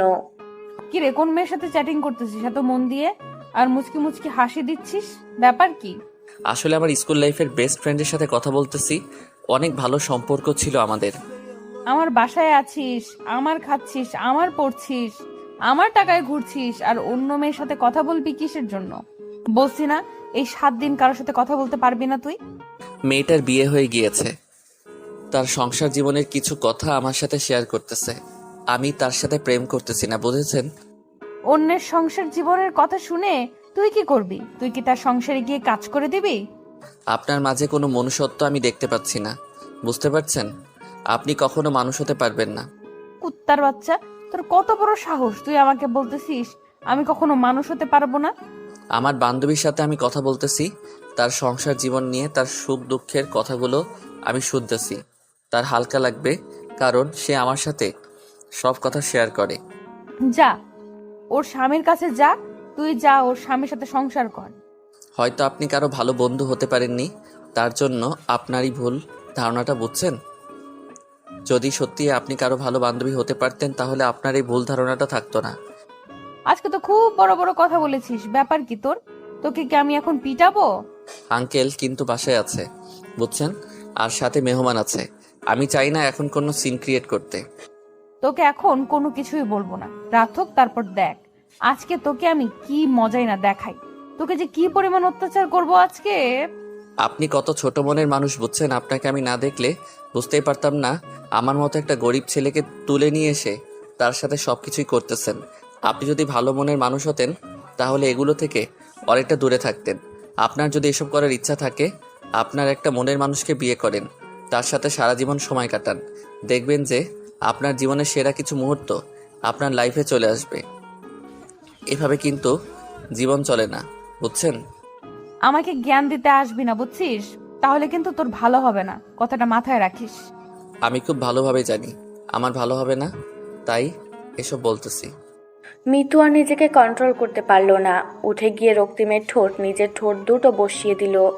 রক্তিমের ঠোঁটে ইচ্ছে মতো কামড় বসিয়ে দিতে লাগলো, রক্তিমের গলায় কামড় বসিয়ে দিতে লাগলো এবং বুকে আঁচড় দিতে লাগলো, যাতে করে রক্ত বের হয়। আর রক্তিমের অনেক কষ্ট হয়, অনেক যন্ত্রণা হয়। আমার ওইটা খাবেন না প্লিজ, আমার কষ্ট হচ্ছে। এটা খেলেই তো আমি বেশি মজা পাবো, এটা না খেলে তো আমি মজা পাবো না, বুঝছিস? তুই তো চুপচাপ করে থাক। আমি বুঝতে পারতেছি না আপনি কেন এত নোংরা কাজ করতেছেন, প্লিজ আমাকে ছেড়ে দেন। তুই চুপচাপ থাক আর নে, তুই এখন এই 2টা খা, বুঝছিস? আমার পক্ষে সম্ভব না, আমি এত নোংরা কাজ করতে পারবো না, প্লিজ আপনি এখান থেকে সরে যান। ভালোই ভালোই বলতেছি, তাই গায়ে লাগতেছে না, তাই না? এখন যদি আবার বেশি রকম করে ফেলি, তখন তো আবার সুসুর করে খাবি। আপনি এটা মোটেও ঠিক করতেছেন, আমার সাথে এর জন্য আপনাকে একদিন পস্তাতে হবে। সেটা পরে দেখা যাবে, এখন যেটা করতে বলছি সেটা কর, না হলে কিন্তু খুন করে ফেলবো। আমার হাতে দেখতে পাচ্ছিস সেটা কি? আজকে কিন্তু 6তম দিন, কালকে আমাকে প্লিজ বিদায় করে দিবেন। আমি এসব কাউকে বলবো না, আমি চলে যাব এই শহর থেকে। আচ্ছা ঠিক আছে, এখন তুই আমাকে মজা দিবি, আর যদি আমাকে ইচ্ছা মতো মজা দিতে পারিস তাহলে কিন্তু আমি তোকে কালকে ছেড়ে দিব। মিতু কথা শুনে রক্তিম একটু সাহস পেল, তারপর মিতুকে তার ইচ্ছে মতো আদর করতে লাগলো, যেটা আদর করলে একটা মেয়ে একদম মাতাল হয়ে যেতে পারে, সেই লেভেলের আদর করতে লাগলো রক্তিম মিতুকে। মিতু অনেক মজা পাচ্ছে, তার ইচ্ছে করতেছে এখানে এসে হারিয়ে যেতে, এই সুখ থেকে যেন কখনো ফিরে না আসে।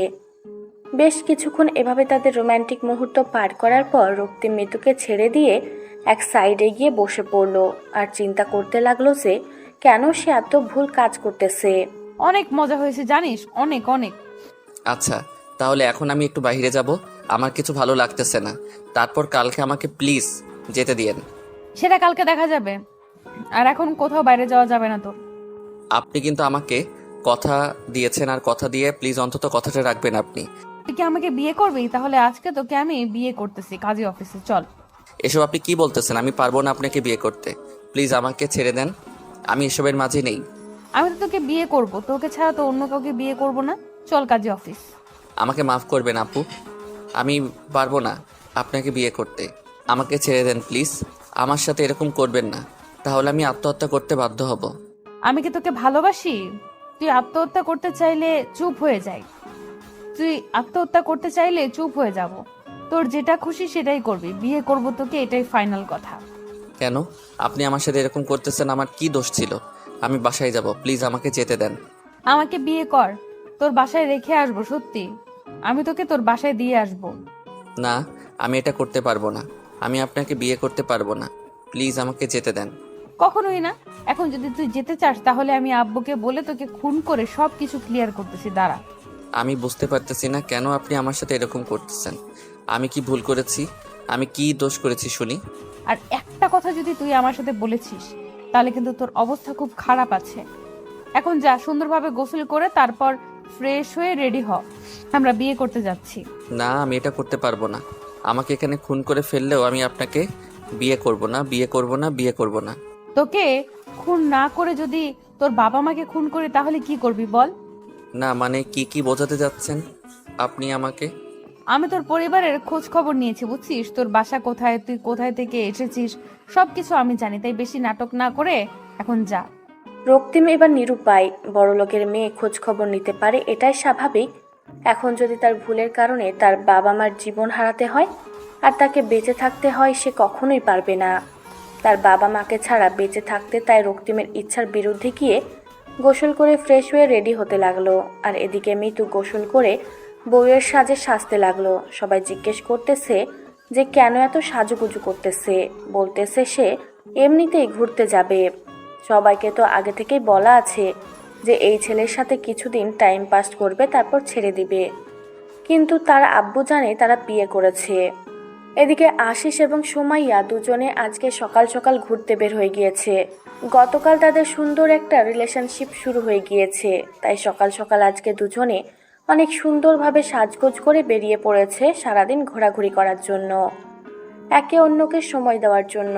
সুমাইয়া চুপ থাকতে থাকতে এখন তার খুব খারাপ লাগতেছে। আর এদিকে আশিস চুপচাপ শুধু শহরটা দেখে যাচ্ছে আর ভাবতেছে কখন চাকরিটা হয়ে যাবে তার। কি হলো, এইভাবে চুপ করে আছিস যে?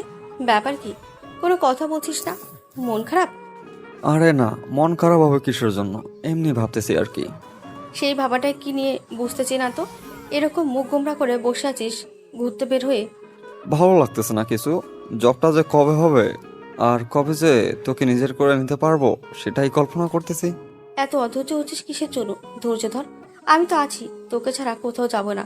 যদি মরেও যাই, বুঝেছিস? বাস্তবতাটা কিন্তু অন্যরকম, বুঝছিস? আমি যদি কোনো কিছু করতে না পারি তোকে কখনোই নিজের করে নিতে পারবো না, কারণ তোর বাবা অনেক বড় লোক আর আমি গরিব ঘরের একটা ছেলে। আমার বাবা মোটেও এইরকম না। আর তার থেকে বড় কথা হচ্ছে, তুই যদি নিজেকে আর কখনো গরিব বলেছিস তাহলে তোকে আমি ছেড়ে কথা বলবো না। আচ্ছা এসব বাদ দে, আর তোকে দেখতে কিন্তু আজকে অনেক সুন্দর লাগতেছে। আমার ইচ্ছা করতেছে তোকে গভীরভাবে একটু ভালোবাসতে। এত রোমান্টিক মুড কিন্তু ভালো না, বুঝতেছেন মিস্টার? আনরোমান্টিক হয়ে আর কতদিন থাকবে শুনি মিসেস? সময় বলে দেবে কে আনরোমান্টিক আর কে রোমান্টিক, বুঝেছেন? সময় হোক, তারপর দেখিয়ে দেব। ও আচ্ছা, তাই নাকি? আপনার সেই সময়টা কবে আসবে শুনি? যখন আমার সময়টা আসবে না, তখন দেখা যাবে আপনি অনেক ব্যস্ত হয়ে যাবেন। তাই বলতেছি এখন এই সময়টা না হয় কাজে লাগিয়ে নেই, চলেন গিয়ে কোথাও বসি। অনেক ফাজলামি হয়েছে, এখন নামো, রেস্টুরেন্টে কিছু খাওয়া দাওয়া করি, ক্ষুধা লাগছে। আর এরকম আনরোমান্টিক মুডে থাকা বাদ দিয়ে একটু নর্মাল হও, বুঝেছো? পাশে যদি এরকম একটা সুন্দরী রমণী থাকে তাহলে কি নর্মাল হয়ে থাকা যায়? এরকম কাব্যিক কথা বাদ দেন, বাস্তবতায় ফিরে আসেন, বুঝেছেন? এখন এখানে অনেক মানুষজন আছে। আচ্ছা, আমার পোড়া কপাল, কি আর করার তাহলে? আর কি করব, চুপ করে থাকি।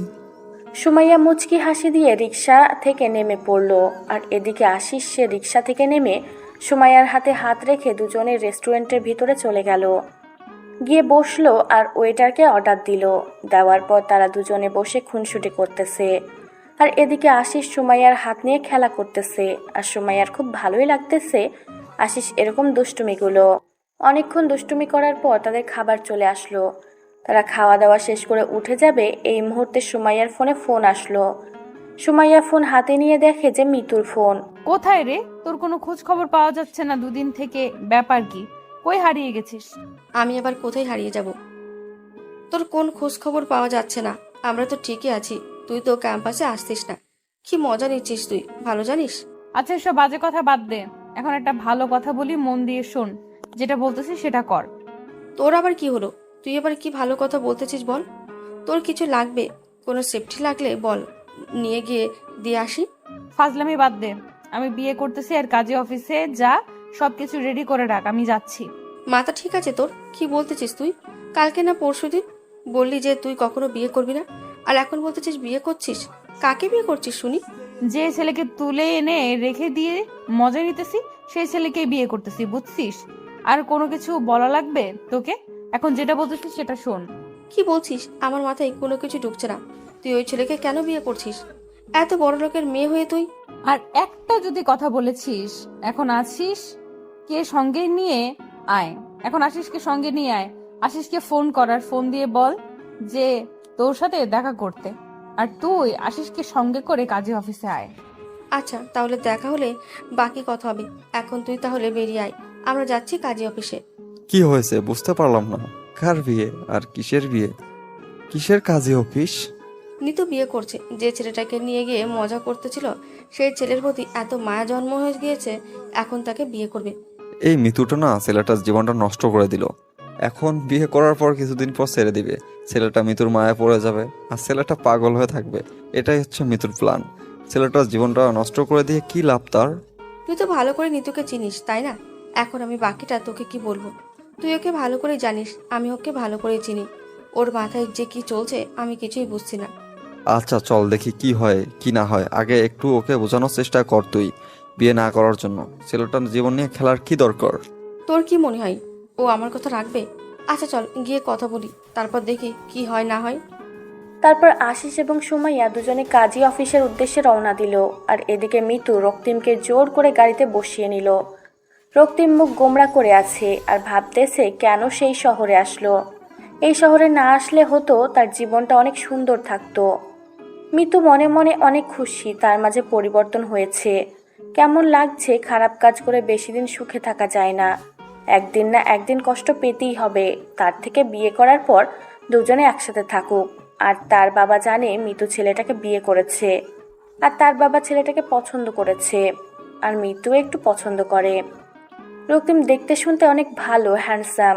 যে কোনো মেয়ে দেখলেই তার প্রেমে পড়তে বাধ্য হবে, কিন্তু পোশাক দেখে কেউ তার প্রেমে পড়বে না, এটাই হচ্ছে বাস্তবতা। দুজনে কাজী অফিসের সামনে এসে নেমে পড়ল। আর কাজী অফিসের সামনে এসে দেখে সুমাইয়া আর আশিস তাদের জন্য অপেক্ষা করতেছে। ভেতরে সবকিছু ঠিকঠাক করে রেখেছিস তো নাকি? না আবার কোনো কিছু বাকি রাখছে সবার? তোর সাথে আগে আমাদের কিছু কথা আছে, কথাগুলো শেষ করে তারপর বিয়েটা সম্পূর্ণ হবে, বুঝছিস?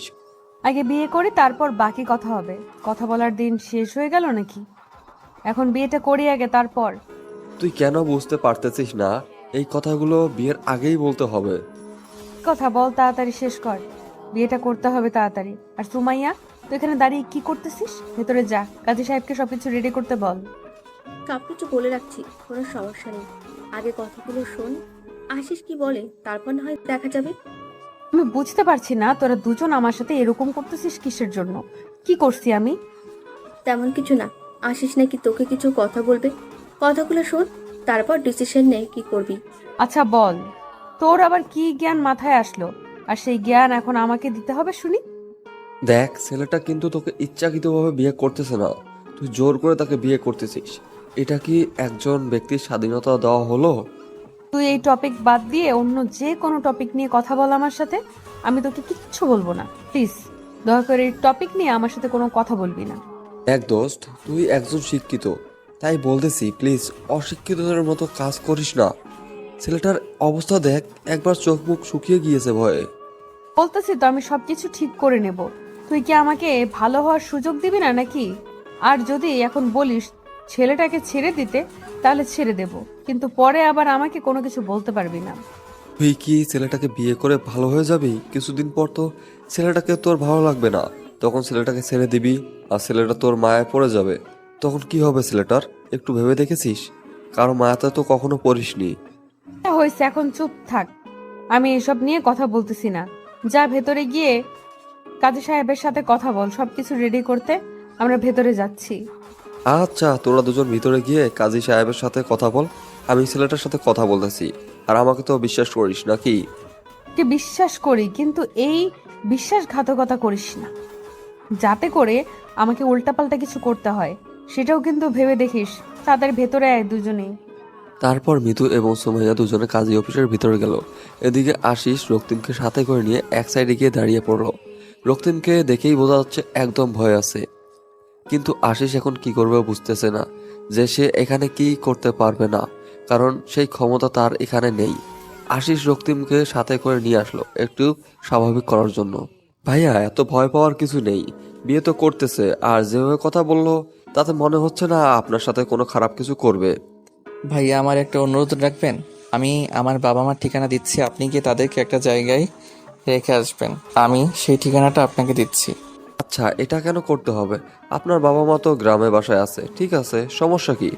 ভাইয়া, আমি আপনার পায়ে ধরে বলতেছি, প্লিজ আমার এই উপকারটা করে দেন, আমার এই কাজটা আপনি করে দেন। আমি সারা জীবন আপনার কৃতজ্ঞতা প্রকাশ করব, প্লিজ। আচ্ছা ভাইয়া, আমি সব কিছু করে দেব। এখন তো কিছুক্ষণ আপনার সাথে আমি আছি না, আজকে সারাদিন তো প্রায় আপনার সাথেই থাকবো। সো যাওয়ার আগে আপনার কাছ থেকে ডিটেলসগুলো নিয়ে তারপর চলে যাব। ঠিক আছে ভাইয়া, একটু দয়া করে আমার এই কাজটা করে দিবেন ভাইয়া, প্লিজ, আপনাকে আমি অনুরোধ করতেছি। দেখেন ভাইয়া, আমিও কিন্তু বড়লোকের ছেলে না, আমি একজন কৃষকের ছেলে। আমি আপনার ব্যাপারটা বুঝতে পারতেছি, আপনার উপর দিয়ে কি যাচ্ছে। আমি আপনার উপকার করে দেব, নির্ভয়ে থাকেন। ধন্যবাদ ভাইয়া, আমার এই কাজটা করে দিলে আমি সারা জীবনের জন্য আপনার কৃতজ্ঞতা প্রকাশ করব। এখন আমরা ভিতরে যাই আর বিয়েটা করে নেন। আপনার নতুন জীবনের জন্য শুভকামনা রইল। আর কথা হচ্ছে যে মিতু যেটা বলবে সেটা শুনে চলেন, তাহলে হয়তো আপনি ভালো থাকতে পারবেন, না হলে আমার মনে হয় না আপনি ভালো থাকতে পারবেন। সেটাই তো করতেছে ভাইয়া। কেন যে এই শহরে আসলাম, আর কেন যে আমার সাথে এরকমটা হলো, এটা কি আমার ভাগ্যে লেখা ছিল? আপনার সাথে ভালো কিছু হতে পারে, তাই খারাপ না তো কিছু হওয়ার চান্সও আছে।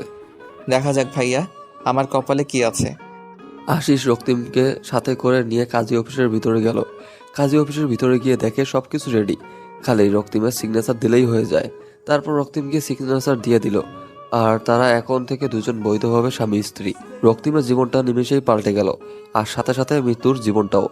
রক্তিম কোনোভাবে বুঝতে পারতেছে না যে মৃত্যু কেন এরকম একটা ডিসিশন নিল, আর কেনই তার জীবনটা নিয়ে খেলতেছে। সবকিছু শেষ করে তারা দুজন বাসার উদ্দেশ্যে রওনা দিল, আর সাথে আশিস এবং সুমাইয়া দুজনে তো আছে। আর এদিকে মিতুর বাবা অনেকটা রাগ নিয়ে বসে আছে, কখন মিতু বাসায় ফিরবে, কারণ মিতুর বাবা সবকিছু জেনে গিয়েছে যে তারা দুজন বিয়ে করেনি, এমনিতেই ছেলের সাথে রাত কাটাচ্ছে। আর এটা শোনার পর কোনো বাবা রাগটা চরম পর্যায়ে উঠতে থাকবে। মিতু গাড়ি থেকে নেমে যেই বাসার দিকে পা বাড়াবে, তখনই মিতুর বাবা মিতুর গালে এসে থাপ্পড় মেরে দিল। তোর বাচ্চা, তোকে আমি স্বাধীনতা দিয়েছি বলে এই না যে তুই যে কোনো ছেলের সাথে রাত কাটাবি। আমার আজকে লজ্জা হচ্ছে যে বাবা হয়ে তোকে আমি এরকম কথা বলতেছি, এর আগে আমাকে মেরে যেতে পারতি। বাবা, একটু রাগটা কমাও, রাগটা তুলিও না, সবকিছু বলে দাও আমাকে। তুই আমার একমাত্র মেয়ে, তার জন্য তোকে আমি সব কিছু ছেড়ে দিয়েছি, তার জন্য এই নোংরা জঘন্যতম কাজ করবি? আমি এটা কখনো মেনে নিতে পারবো না। বাবা, তোমাকে কে বলেছে আমরা বিয়ে না করে একসাথে থাকতেছি? এই কথাটা তোমাকে কে বলেছে সেটা বলো। আমি কি কোনো কিছু বুঝি না? একজন বিবাহিত মানুষকে দেখলে বোঝা যায় তার চাল চলন। তুই যে ছেলেটার সাথে যে ব্যবহারগুলো করিস সেটা কি আমি দেখি না? বাবা দেখো, আমি এমন কোনো ভুল কাজ করিনি যার জন্য তুমি আমাকে মারতেছো। এই দেখো ডকুমেন্ট, আমরা বিয়ে করেছি। তোরা আজকে বিয়ে করেছিস, এর আগে যে 5-6 দিন একসাথে ছিলি এটা তো বিয়ে করেছিলি না, তাই না? আমার ভুল হয়েছে বাবা, আমাকে ক্ষমা করে দাও। আমি আমার ভুলের প্রায়শ্চিত্ত করার জন্য বিয়ে করেছি। এখন কি ভেতরে যেতে দেবা নাকি এখান থেকেই বেরিয়ে যাব? মিতুর বাবা আর মিতুকে কোনো কিছু না বলে বাসার ভিতরে প্রবেশ করতে দিল। একমাত্র মেয়ে, ভুল করেছে, স্বীকার করেছে, এখন বিয়ে করে নিয়েছে, তার জন্য মিতুর বাবা তার জন্য মিতুর বাবা মানে খান সাহেব আর রাগ করে থাকতে পারলো না। একমাত্র মেয়ে কিছু বলতেও পারতেছে না, কিছু করতেও পারতেছে না। চুপচাপ এক সাইডে গিয়ে দাঁড়িয়ে বলল। মিতু রক্তিমের হাত ধরে নিজের রুমে নিয়ে আসলো, আর সাথে আশিস এবং সুমাইয়া রুমে আসলো। কুত্তার বাচ্চা, এখন বল, কোনো তো সমস্যা আছে এখানে থাকতে? দেখেন ম্যাডাম, আমি কিন্তু একজন মানুষের বাচ্চা। তা কি হয়েছে? তোকে আমি কুত্তার বাচ্চাই বলে সম্বোধন করবো, তোর কোনো সমস্যা আছে?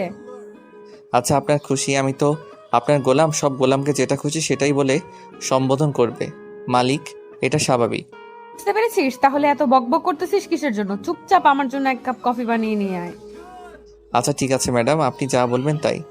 আর শোন, কাজের মেয়েকে বলিস বিস্কিট আর ফলমূল কেটে তাড়াতাড়ি রুমে পাঠিয়ে দিতে। আমার ফ্রেন্ডসরা এসেছে বললেই বুঝতে পারবে। ঠিক আছে বলতেছি। আর আমি কফি বানিয়ে নিয়েছি, আপনারা বসেন ভাইয়া। কথাটা বলে রুম থেকে বেরিয়ে গেল রক্তিম। চোখের কোণায় জমে থাকা পানি হাতের বুড়ো আঙ্গুল দিয়ে মুছে ফেলে দিল। আজকে থেকে তার এই কান্নাগুলো চলবে না, সবকিছু তাকে মুখ বুজে সহ্য করে নিতে হবে। এটা খুব ভালোভাবে বুঝতে পারলো রক্তিম। চোখের কোণায় থাকা পানিগুলো বারবার গড়িয়ে পড়ার চেষ্টা করতেছিল, আর বারবার রক্তিম বুড়ো আঙ্গুল দিয়ে পানিগুলো সরিয়ে দিচ্ছে, যেন কোনোভাবে গড়িয়ে পড়তে না পারে। তুই কেন ছেলেটার সাথে এরকম ব্যবহার করলি? তোর সাথে যদি এরকম কেউ ব্যবহার করে, ছেলেটা কান্না করছে। দেখ, আমি এত কথা বলতে পারবো না, ভালো লাগতেছে না। এখন চুপচাপ এখানে বস, অন্য কোনো বিষয় নিয়ে আড্ডা দে। এতদিন যা করেছিস, এখন অন্তত ভালোভাবে ব্যবহার কর ছেলেটার সাথে। এখন ছেলেটা তোর স্বামী। আচ্ছা ঠিক আছে, আমি ভালো চেষ্টা করব। এখন অন্তত প্লিজ হাত জোর করে বলতেছি, এসব বাদ দে, অন্য কোনো টপিক নিয়ে কথা বল। আর তোদের দেখা পাওয়া যাচ্ছে না আগের মতো, আসিস না, ব্যাপার কি? কিভাবে আসতে পারি বল?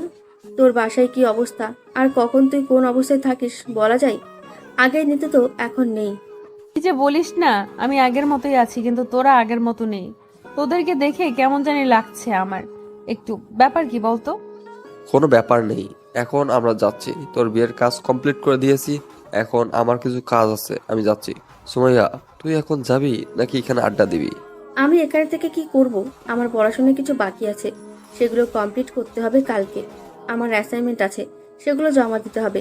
তাহলে চল, আমার ভাড়ার টাকাটা বেঁচে যাবে, তুই আমার ভাড়ার টাকাটা দিয়ে দিবি। আমি এক জায়গায় যাব তো। কুত্তা, এই ফকিরের মতো চলন বাদ দে, চাকরি কর, বুঝেছিস? চাকরি করে তাড়াতাড়ি বিয়ে কর। এভাবে আর কতদিন চলবি? তোর বিয়েটা না খেয়ে কি করে বিয়ে করতে পারি? তোর বিয়েটা খাবো, তারপর আমারটা ভেবে দেখবো। যেমন আজকে মিতুর বিয়ে হয়ে গেল, তোরটাও তো হয়ে যাচ্ছে কয়েকদিন পর। দেখা যাবে কে কার বিয়ে খায়, বুঝছিস? এখন চল, আর মৃত্যু থাক, তুই আর আমরা তাহলে আসি আজকের মতো। কি বলতেছিস তোরা? এইসব না খেয়ে যাবি? আর আমার বাসায় এসে তোরা না খেয়ে যাচ্ছিস, আর আমি সেটা মেনে নেব? তোর বিয়ের খাওয়া যদি নাস্তা করিয়ে বিদায় করিস তাহলে ফুল হবে। কালকে দেখা কর, কালকে রেস্টুরেন্টে গিয়ে আমাদের ট্রিট দে। তারপর ভেবে দেখবো, এখন আমরা কিছু খাবো না। সেটা তো খাওয়াবো, কিন্তু এখন অন্তত নাস্তা করে যা তোরা। হয়তো অনেকক্ষণ ধরে কিছু খাচ্ছিস না, তোদেরকে দেখে বোঝা যাচ্ছে। আমরা ঠিক আছি, আমরা এখন যাচ্ছি। তুই থাক, একটু তোর স্বামীর সাথে গল্পগুজব কর, আর তার সাথে ভালো ব্যবহার করার চেষ্টা কর। তার মনের মধ্যে যে ভুল ধারণা আছে তোর জন্য, সেটা ভাঙা। কথাটা বলে সুমাইয়া এবং আশিস দুজনেই বেরিয়ে গেল। আর এদিকে মিতু একা হয়ে গেল, বসে বসে ভাবতেছে আগে কতই না আড্ডা দিত। বেরিয়ে যেতে বললে বলতো যে কিছু না খেয়ে কখনোই যাবে না, কিন্তু আজকে দুজনেই না খেয়ে কেমনে জানি বেরিয়ে গেল। সবাই কেমন তার সাথে অন্যরকম ব্যবহার করতেছে। মিতু কি আসলেই রক্তিমের সাথে অনেক খারাপ ব্যবহার করে ফেলতেছে নিজের অজান্তেই? এতটা খারাপ তো মিতু ছিল না, তাহলে এখন কেন এতটা খারাপ হয়ে যাচ্ছে সে? তাকে সবকিছু ঠিক করে নিতে হবে, এরকম করলে চলতে দেওয়া যাবে না, কারণ এখন তাকে ভালো হতে হবে। আর কতদিন এরকম খারাপ কাজ করবে সে? তারপর রক্তিম 3 কাপ কফি নিয়ে আসলো। এসে দেখে আশিস এবং সুমাইয়া দুজনে উধাও। মিতু একা মন খারাপ করে বসে আছে। এই নেন আপনার কফি। আর ভাইয়া অ্যান্ড আপুটা কই গেল? আচ্ছা, আমি কি সত্যিই তোমার সাথে অনেক খারাপ ব্যবহার করে ফেলেছি, তাই না? আপনি এসব কি বলছেন? আপনার মাথা ঠিক আছে তো? কি উল্টাপাল্টা কথা বলতেছেন? আমার মনে হচ্ছে আমি সত্যি আপনার সাথে অনেক খারাপ ব্যবহার করে ফেলেছি। এটা মোটেও ঠিক হচ্ছে না। আচ্ছা, আপনার হয়েছেটা কি বলবেন তো? আপনি আবার অসুস্থ হয়ে পড়লেন না তো এরকম করে কথা বলতেছেন? কুত্তার বাচ্চা, আমি একদম ঠিক আছি, এখন ভালোভাবে কথা বলছি তো, মজা নিচ্ছিস তাই না? মজা নেওয়ার সাধ্য কি আর আমার আছে? আমি কি মজা নিতে পারি? হইছে, আর এভাবে চাপা মারতে হবে না। আশিস ভাইয়া কই গেল? ওনার সাথে তো ভালো করে কথাই বলা হলো না আমার। চলে গেছে, দুজনে দুজনের কাজ আছে তাই তারা চলে গিয়েছে। এখন তুই চাইলে তোর বাসায় যেতে পারিস, আমি তোকে কিছু বলবো না। আপনি সত্যি বলছেন তো আমি বাসায় চলে যেতে পারবো? আমি একবার যেটা বলি সেটাই করি। তোর যদি মন চায় এখন তুই বাসায় যেতে পারিস, আমি তোকে কিচ্ছু বলবো না। আপনার হয়েছেটা কি বলবেন তো? আপনি এভাবে কথা বলতেছেন কেন? আপনার মন খারাপ কেমন জানি লাগতেছে আপনাকে, ব্যাপার কি? কোনো ব্যাপার না, এখানে আমি যেটা বলছি এখন তুই সেটা কর, যা ইচ্ছা তাই করতে পারিস। ঠিক আছে, তাহলে এই নেন আপনার কফি, আমি আমার বাসায় চলে যাচ্ছি। চলে যাবে কিছু বলবো না, কিন্তু আজকে আমাদের বিয়ে হয়েছে। যদি কখনো মনে হয় যে আমার কাছে তো ফিরে আসা উচিত, ফিরে আসিস, আমি ভালো হয়ে যাব। রক্তিম মিতুর কথা শুধু শ্রাবণ করলো, সেই কথায় আর কোনো পাত্তা দিল না। রক্তিম অনেক খুশি, সে এখন বাসায় যেতে পারবে আর তাকে কেউ কোনো কিছু বলবে না। রক্তিম আর বেশিক্ষণ দেরি করলো না, ঝটপট সবকিছু গুছিয়ে নিয়ে বেরিয়ে পড়লো। কেউ কিছু বলে ওঠার আগেই রক্তিম বেরিয়ে পড়লো আর একটা গাড়িতে করে স্টেশনে পৌঁছে গেল। আর ঝটপট টিকিট কেটে সে সোজা তার গ্রামের উদ্দেশ্যে মুহূর্তের মাঝে রওনা হয়ে গেল। অপেক্ষা করলো না, কারণ কতদিন পর তার বাবা মার সাথে সে কথা বলবে, কতদিন পর তাদের সাথে দেখা করবে। আর এদিকে মিতু একদম মনমরা হয়ে আছে, চুপচাপ হয়ে আছে। সে কি করবে না করবে ভেবে পাচ্ছে না। রক্তিম কোথায় চলে গেল এসব ব্যাগ গুছিয়ে নিয়ে? নিজ গ্রামে গিয়েছে, তার নাকি কিছু কাজ আছে, তার জন্য চলে গেল। তাহলে তুই ওর সাথে গিয়ে গ্রামটা ঘুরে দেখে আসতি, তোর মন ভালো হয়ে যেত এবং মন খারাপ করে এখানে একা বসে আসিস। আমার যেতে ইচ্ছে করতেছে না, তাই আমি গেলাম না, ভালো লাগতেছে না কিছু, আমি একটু একা থাকতে চাই। এই সময়টা তো তোর রক্তিমের সাথে যাওয়ার উচিত ছিল, কারণ গ্রামে গেলে এমনিতেই তোর মন ভালো হয়ে যেত। যেতে ইচ্ছে করলে চলে যাব, তোমাকে বলা লাগবে না। যখন আমার যেতে ইচ্ছে করবে আমি ঠিকই চলে যাব। এখন তুমি গিয়ে বিশ্রাম করো, নাহলে অসুস্থ হয়ে পড়বে। দেখ, তোর যেটা ভালো লাগে তোর উপর তা, আর আমি জোর করতে পারি না। তোর মন যেটা চায় সেটাই কর। আচ্ছা বাবা, তাহলে তুমি গিয়ে বিশ্রাম করো, আমি একটু ঘুমাবো। ঘুম থেকে উঠে তারপর দেখি কি করা যায়, না হলে কালকে আমিও গ্রামে চলে যাব। তারপর খান সাহেব নিজের রুমে চলে আসলো এবং বিছানায় শুয়ে পড়লো। তার মেয়ের মতিগতি দেখে খান সাহেব সবকিছুই বুঝতে পারতেছে, কিন্তু খান সাহেব রাগারাগি করলো না, চুপ রইলো। এই অবস্থায় রাগারাগি করলে মেয়েটা খারাপ কিছু করে ফেলতে পারে, তাই এই টেনশনে তাকে রাগারাগি না করে চুপচাপ সেখান থেকে চলে আসলো খান সাহেব। খান সাহেব তো ছোট বাচ্চা না, তিনি সব খোঁজ খবর নিয়ে নিয়েছে তার মেয়ে কি করে না করে, কিন্তু একমাত্র মেয়ে বলে কিছু বলতে পারে না। যদি রাগ করে কোথাও চলে যায় কিছু বলতেও পারবে না। এখন তুই কোথায় যাবি? তুই যে বললি তোর কাজ আছে, কিন্তু আমার জানা মতে তোর কোনো কাজ নেই। আসলে ওই ছেলেটা আছে না রক্তিম, ওর বাবা মাকে একটা সেফ জায়গায় নিয়ে যাইতে হবে। কিসের জন্য জানি না, একটা ভয় কাজ করতেছে ওর মনে, আর তার জন্য আমাকে এই অনুরোধটা করেছে। কি বলতেছিস তুই? তুই কি আর গ্রামের বাসা চিনিস? আর তুই কেন এটা করতে যাবি? তোর কি ভয় লাগে না? আমার আবার কিসের জন্য ভয় লাগবে? এটা হয়তো মৃত্যু করেছে, তার জন্য হয়তো ছেলেটা ভয় পাচ্ছে তার বাবা মাকে নিয়ে। চিনিস না, কিছু জানিস না, হুট করে ওই গ্রামে যাবি, আর ওর বাবা মা কি তোকে বিশ্বাস করবে? বিশ্বাস করবে কিনা জানি না, বাট ছেলেটা যেভাবে আমাকে বলেছে আমি না করে থাকতে পারলাম না, আমাকে যেতেই হবে। আমিও তোর সাথে যাব, একা তোকে আমি ছাড়তে পারবো না ওই গ্রামে। আর তুই কখনো ওই গ্রামে যাস নাই, কিছু চিনিস না, আমি তোকে একা পাঠিয়ে দিয়ে টেনশন করতে পারবো না। আমার কিছু হবে না, তুই থাক। তোকে নিয়ে গেলে আলাদা একটা টেনশন বাড়িয়ে দিতে চাই না। তুই এখানে থাক, ভালো থাক, আমি ফিরে আসবো 2 দিনের ভিতরে। আমি পাগলি হয়েছি তাই না? তোকে আমি একা যেতে দেব? আমার জীবন থাকতে আমি তোকে একা যেতে দেব না, বুঝেছিস? তুই এটা নিয়ে এত সিরিয়াস হয়ে যাচ্ছিস কেন বুঝতে পারতেছি না বিষয়টা। আমি যাব, ঝামেলা শেষ। এখন কি তুই আমার সাথে ঝগড়া করবি, নাকি আমাকে সাথে করে নিয়ে যাবি? কোনটা? যদি আমাকে না নিয়ে যেতে পারিস তাহলে তোর যাওয়া হবে না। পাগলি মেয়ে, এভাবে জেদ করতে নেই বুঝছিস। আমি যাব, ফিরে আসবো। তুই জানিস ভালোবাসার মানুষটাকে না এক মুহূর্তের জন্য কোনো বিপদের দিকে ঠেলে দিতে পারে না কোনো মেয়ে। আর আমি তো আমার নিজের জীবনের থেকেও তোকে বেশি ভালোবাসি। আমি কি করে পারবো তোকে অজানা অচেনা একটা জায়গায় একা যেতে দিতে? দুজনেই যাব, মরলে দুজনেই মরবো। আরে আমি তোর সাথে কথায় পারবো না, আমি ভালো করে জানি। আচ্ছা কি রেডি হয়ে নে, আমিও গিয়ে রেডি হয়ে নিচ্ছি। আচ্ছা, আমার কোনো কিছু লাগবে না, আমার সব কিছু সাথে আছে, টাকা থাকলে আর কিছু লাগবে না। এখন চল। তাহলে তুই এখানে কোনো একটা রেস্টুরেন্টে অপেক্ষা কর আমার জন্য, আমাকে যেতে হবে। আর তোকে তো ছেলেদের হোটেলে নিয়ে যেতে পারি না, তাই না? আচ্ছা ঠিক আছে, আমি এখানে অপেক্ষা করছি, বেশিক্ষণ সময় নিবি না। আমি কিন্তু একা এখানে বেশিক্ষণ থাকতে পারবো না, তাহলে কিন্তু চলে আসবো। তুই দিন দিন না পাগলি হয়ে যাচ্ছিস, বুঝছিস? নিজেকে একটু কন্ট্রোল কর। আমি নিজেকে কোনো কন্ট্রোল করতে চাই না। এখন তুই যা, আর আমি এখানে তোর জন্য অপেক্ষা করছি। তোর হাতে সময় 30 মিনিট দিলাম, যা। তারপর আশিস বেশিক্ষণ সময় নিল না, তাড়াতাড়ি চলে আসলো হোটেলে। আর হোটেলে এসে একটু ফ্রেশ হয়ে যা যা প্রয়োজনীয় জিনিস সেগুলো ব্যাগে নিয়ে নিল। তারপর সুমাইয়ার কাছে চলে আসলো, সঙ্গে করে বাসার উদ্দেশ্যে রওনা দিয়ে দিয়েছে। আর এদিকে রক্তিমও বাসার কাছাকাছি প্রায় চলে এসেছে। লক্ষ্মীমের কাছে তো আশিসের নাম্বার নেই যে ফোন করে মানা করে দেবে যে ওখানে যেন না আসে। সব কিছু ঠিকঠাক হয়ে গিয়েছে। আর বিশেষ করে রক্তিমের মনে নেই যে আশিসকে এখানে আসতে বলেছে। সে এতটাই ইচ্ছুক বাসা যাওয়ার জন্য। এদিকে রক্তিমের বাড়ির পঞ্চগড় কিছুক্ষণ পরে আশিস এবং সুমাইয়া দুজনে তাদের বাসায় এসে উপস্থিত হলো। আর সব থেকে বড় অবাক হলো আশিস যে রক্তিম তাকে এখানে আসতে বললে আর সে রক্তিম এখানে আগে পৌঁছে গিয়েছে। ব্যাপার কি? আশিস অবাক হয়ে রক্তিমের দিকে তাকিয়ে আছে। আর রক্তিম একটু সাহস করে সামনে এসে দাঁড়িয়ে পড়লো। কি হলো, তুমি বাসায় আসলে কিভাবে এত তাড়াতাড়ি? আমি কি জানি? আপনার বান্ধবীর কি হলো আমাকে বললো যে আমি ইচ্ছা করলে বাসায় যেতে পারবো। আর আমি এক ছুটে ওখান থেকে বেরিয়ে এসেছি, সোজা এসে গাড়িতে করে বাসায় চলে আসলাম। নিতুকে আপনি কিছু জিজ্ঞেস করেননি যে কেন এরকমটা করতেছে আপনার সাথে, আর আপনাকে কেন বাসায় আসতে দিল? জিজ্ঞেস করেছিলাম তো উনি বলল যে আমার যা খুশি তাই করতে পারবো, উনি কোনো এখানে হস্তক্ষেপ করবেন না, তাই আমি আমার বাবা মার কাছে চলে আসলাম। আর আপনি যে মেয়েটাকে বিয়ে করলেন তার কি হবে? তাকে একদম ছেড়ে চলে আসলেন আপনি? এটাকে কি কেউ বিয়ে বলে বলেন তো? আর এইভাবে বিয়ে করলে কি বিয়ে হয়ে যায়? আপনার কথা ঠিক আছে, বাট মেয়েটা কেন আপনাকে বাসায় আসতে দিল? আর কেন সবকিছু ঠিকঠাক করলো? নাকি তাকে একবারও জিজ্ঞেস করেছেন এটা আপনার সাথে আসবে নাকি না? কি যে বলেন না, মিতু এত বড় লোকের মেয়ে আসবে আমার এই ভাঙা বাড়িতে? আপনি তো দেখতেই পাচ্ছেন। আপনার যেহেতু বিয়ে করা বউ আসতেও পারতো, তাই না? আর যেমন করে হোক আপনাদের তো বিয়ে হয়ে গিয়েছে, আপনারা তো এখন বৈধভাবে স্বামী স্ত্রী। কি যে বলেন না আপু, আপনার মাথা ঠিক নেই। আচ্ছা আপু, আপনারা বসেন, নাস্তা করেন, আজকে থাকবেন আর গ্রামটা ঘোরাঘুরি করে কালকে চলে যাবেন শহরে। না ভাইয়া, আজকে আমরা তাহলে ফেরত যাব, আমাদের এক্সাম আছে তো।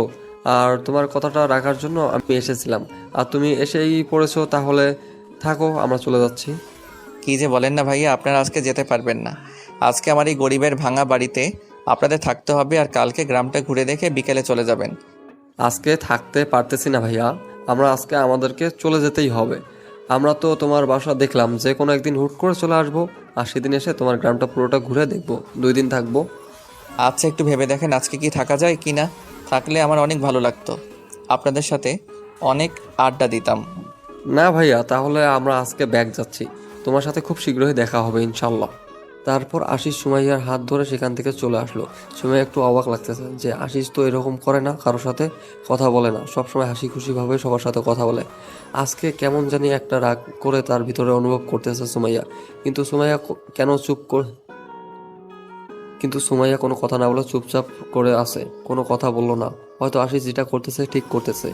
তারপর তারা যখন সেখান থেকে বেরিয়ে আসার সময় আশিসকে কোনো কিছু বলার সাহস আছে নাকি, কারণ আশিসের দিকে তাকিয়ে বোঝা যাচ্ছে যে আশিস এর অনেক রাগ আছে। সুমাইয়া চুপ করে রইল, আর আশিস একদম চুপ করে আছে, কোনো কথা বলতেছে না, গম্ভীর হয়ে বসে আছে। আমরা কিন্তু আজকে ওখানে থেকে যেতে পারতাম, বুঝছো? গ্রামটা কিন্তু অনেক সুন্দর, দেখতে পাচ্ছিস না রাস্তাগুলো কত সুন্দর, আর চারপাশে সবুজে ভরা। আমরা এখন মিতুর বাসায় যাব, আরও কি হয়েছে না হয়েছে সেটা শুনবো, তারপর বাকি কথা হবে। ওর এখন কোন ভূতে ধরেছে নাকি আর কি করতেছে নিজেই তো বুঝতে পারছি না আমি।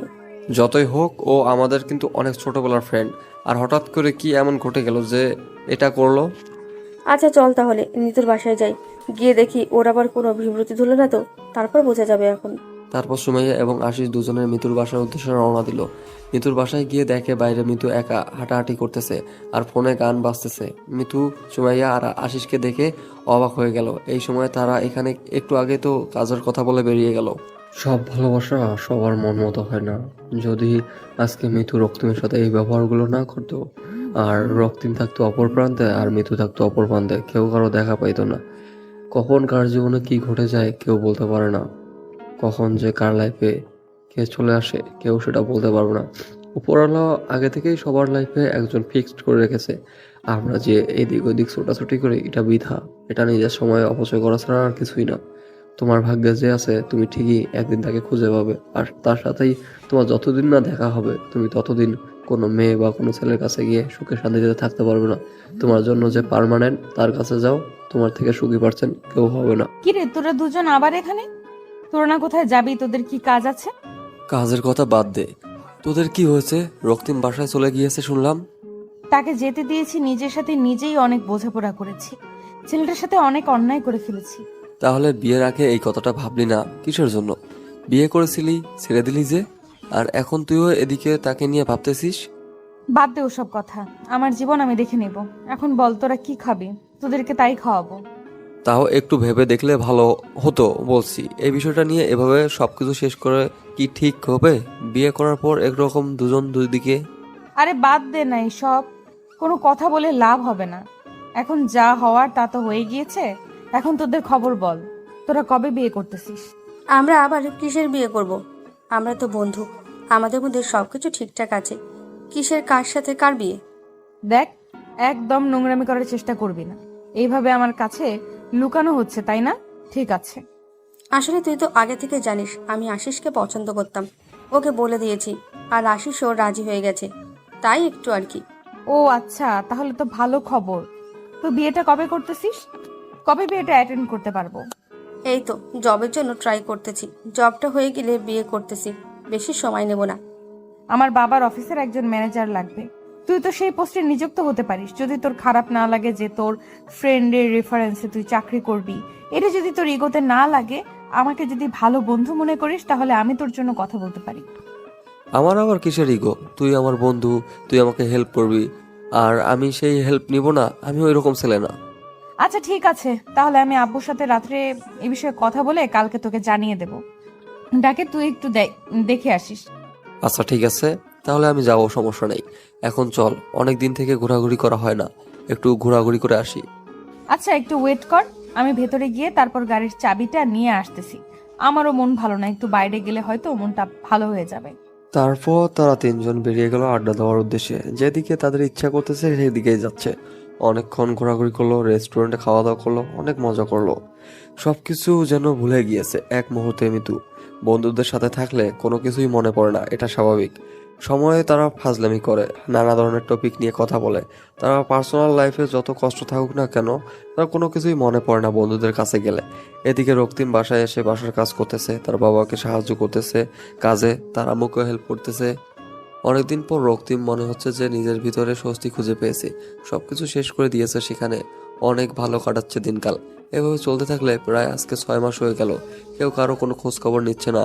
আর এদিকে আশিস এবং সুমাইয়া বিয়ে করে নিয়েছে 2 মাস হলো, আর আশিস কখনো রক্তিমের বাসায় যায়নি এবং মিতু কখনো খোঁজ খবর নেওয়ার চেষ্টাও করেনি। আমরা তো বিয়ে করে ফেললাম, আর রক্তিম ভাইয়ের গ্রামে যাওয়ার কথা তো আমাদের ছিল, গেলাম না। চলো না এই ছুটিতে ওই গ্রামে গিয়ে কাটিয়ে আসি। আরে আমি তো ভুলেই গিয়েছিলাম ওর বাসায় যাওয়ার কথা, তুমি মনে করে দিয়েছো। যাই হোক, ভালোই হলো। তাহলে কালকে তুমি সবকিছু রেডি করে রাখিও, পরশুদিন যাব। আচ্ছা ঠিক আছে, মিতুকে সাথে করে নিয়ে গেলে কেমন হয়? আমি ওকে বলবো না যে আমরা রক্তিম ভাইয়ের বাসায় যাচ্ছি। আইডিয়াটা কিন্তু মন্দ না, অনেকদিন থেকে সবাই একসাথে কোথাও যাওয়া হয় না। আমি অফিসের কাজে ব্যস্ত থাকি, তুমি বাসার কাজে ব্যস্ত থাকো। মিতু যে কি করতেছে তেমন খোঁজ খবর নেওয়া হয় না। আচ্ছা তাহলে তুমি গিয়ে ফ্রেশ হয়ে নাও, আমি তোমাকে খাবার দিচ্ছি রাত্রে। এখন মিতুকে জানাবো যে আমরা ঘুরতে যাচ্ছি, তুই আমাদের সাথে চল। আচ্ছা ঠিক আছে, তোমার যেটা ভালো মনে হয় সেটা করো, কিন্তু মিতু যদি বুঝতে পারে তাহলে হয়তো যাবে না। হয়তো তুমি মিতু ভুলে গিয়েছে ছেলেটাকে। তুমি পাগল নাকি? আমি ওকে বুঝতে দেব নাকি? আমি ওকে কিছুই বলবো না, শুধু বলবো যে আমরা ঘুরতে যাচ্ছি, তুই আমাদের সাথে যাবি। আচ্ছা বউ পাখি, তাহলে তুমি তোমার কাজ চালিয়ে যাও, আমি ফ্রেশ হয়ে হচ্ছি। আশিস তার কাজে ব্যস্ত হয়ে পড়লো, আর সুমাইয়া মিতুকে সবকিছু জানিয়ে দিল। মিতু রাজি হয়ে গেল, কারণ অনেকদিন থেকে সে ঘরবন্দি হয়ে আছে, কিছু ভালো লাগতেছে না। বাইরে গেলে অবশ্য ভালো লাগবে, তার জন্য রাজি হয়ে গেল। এক কথায় আজকে তারা রক্তিমের গ্রামের উদ্দেশ্যে রওনা দিল তিনজনে মিলে। মিতু এসবের কিছুই জানে না, মিতু এই রাস্তা চেনে না বা কখনো রক্তিমের বাসায় যায়নি, কোনো কিছু জানে না কোথায় যাচ্ছে না যাচ্ছে। মিতু শুধু জানে তারা ঘুরতে যাচ্ছে। যখন গ্রামের আঁকা বাঁকা মেঠো পথে গাড়িটা প্রবেশ করবে, তখন মিতু অবাক হয়ে গেল যে এত সুন্দর গ্রাম। মিতু অবাক হয়ে গেল, অপরূপ সৌন্দর্য ভরপুর একটা গ্রাম দেখতে পাচ্ছে তারা।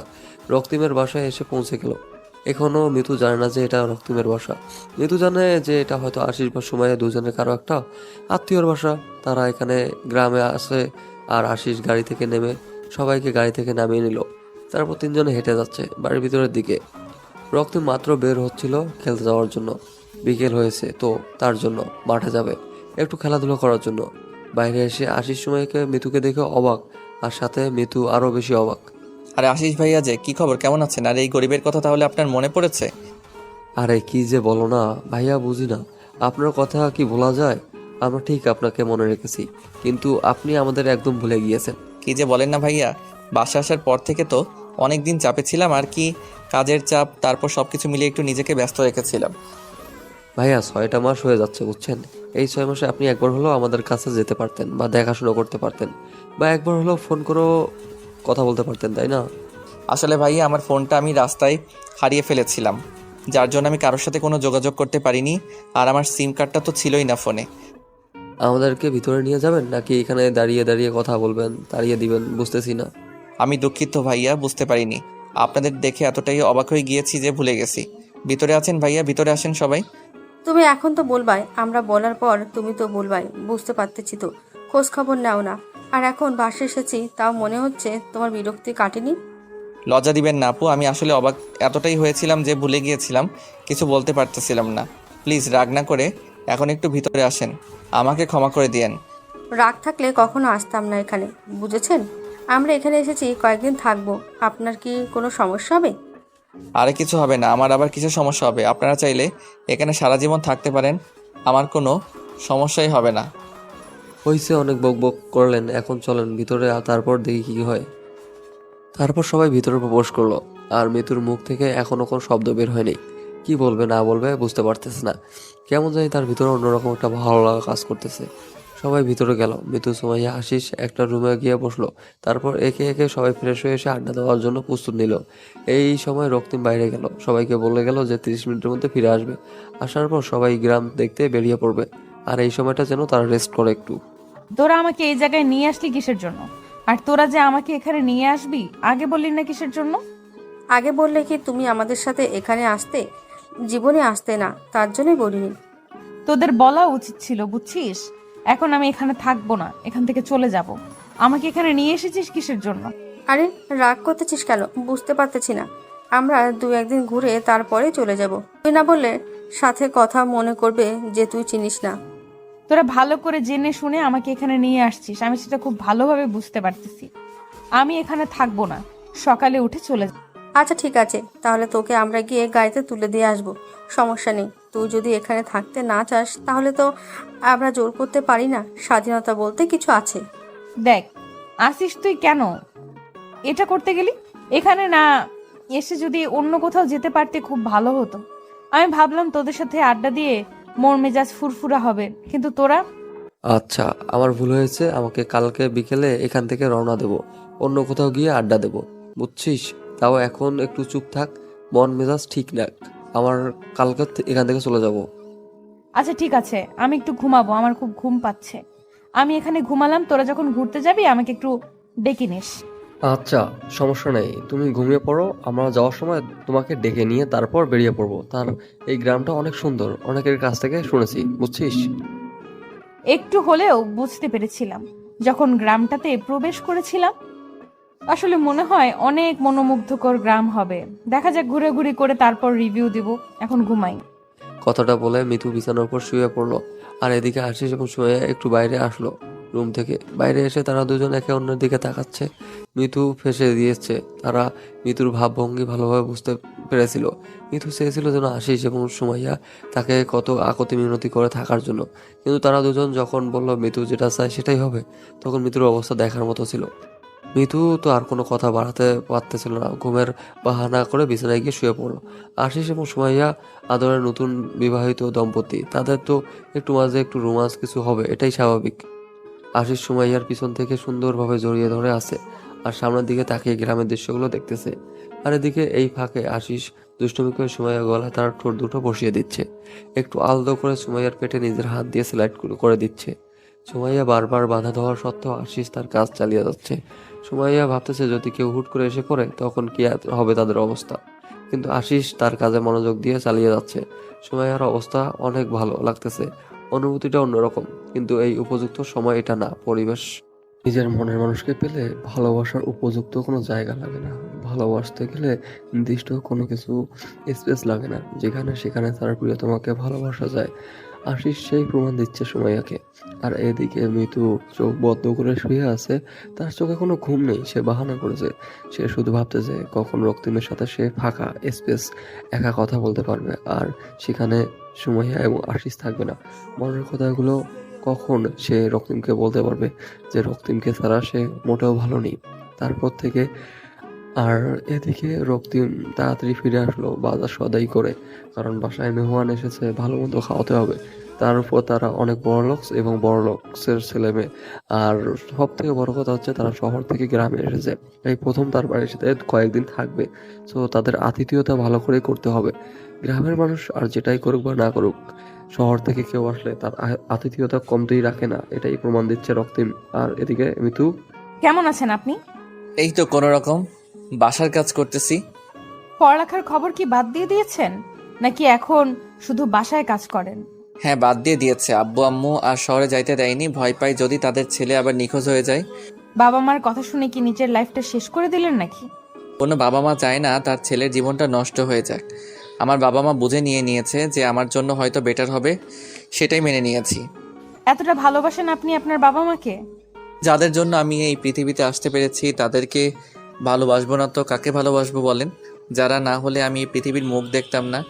অন্য সবাই তো এতটা বাবা মাকে ভালোবাসে না। এখন দেখেন, আমি আমার বাবাকে ততটা ভালোবাসি, বাট আপনার বাবা মার মাঝে এমন স্পেশাল জিনিস আছে যার জন্য আপনি আপনার বাবা মাকে এতটা ভালোবাসেন। বাবা মার ভালোবাসার মাঝে স্পেশাল কোনো কিছু খুঁজতে নেই। বাবা মার প্রতিটা মায়ের আঘাতে ভালোবাসা লুকায়িত থাকে, কিন্তু সবার কাছে সেই ভালোবাসার মূল্য হয়তো আমার মতো হয় না। তার জন্য তারা হয়তো তার বাবা মাকে এতটা ভালোবাসে না।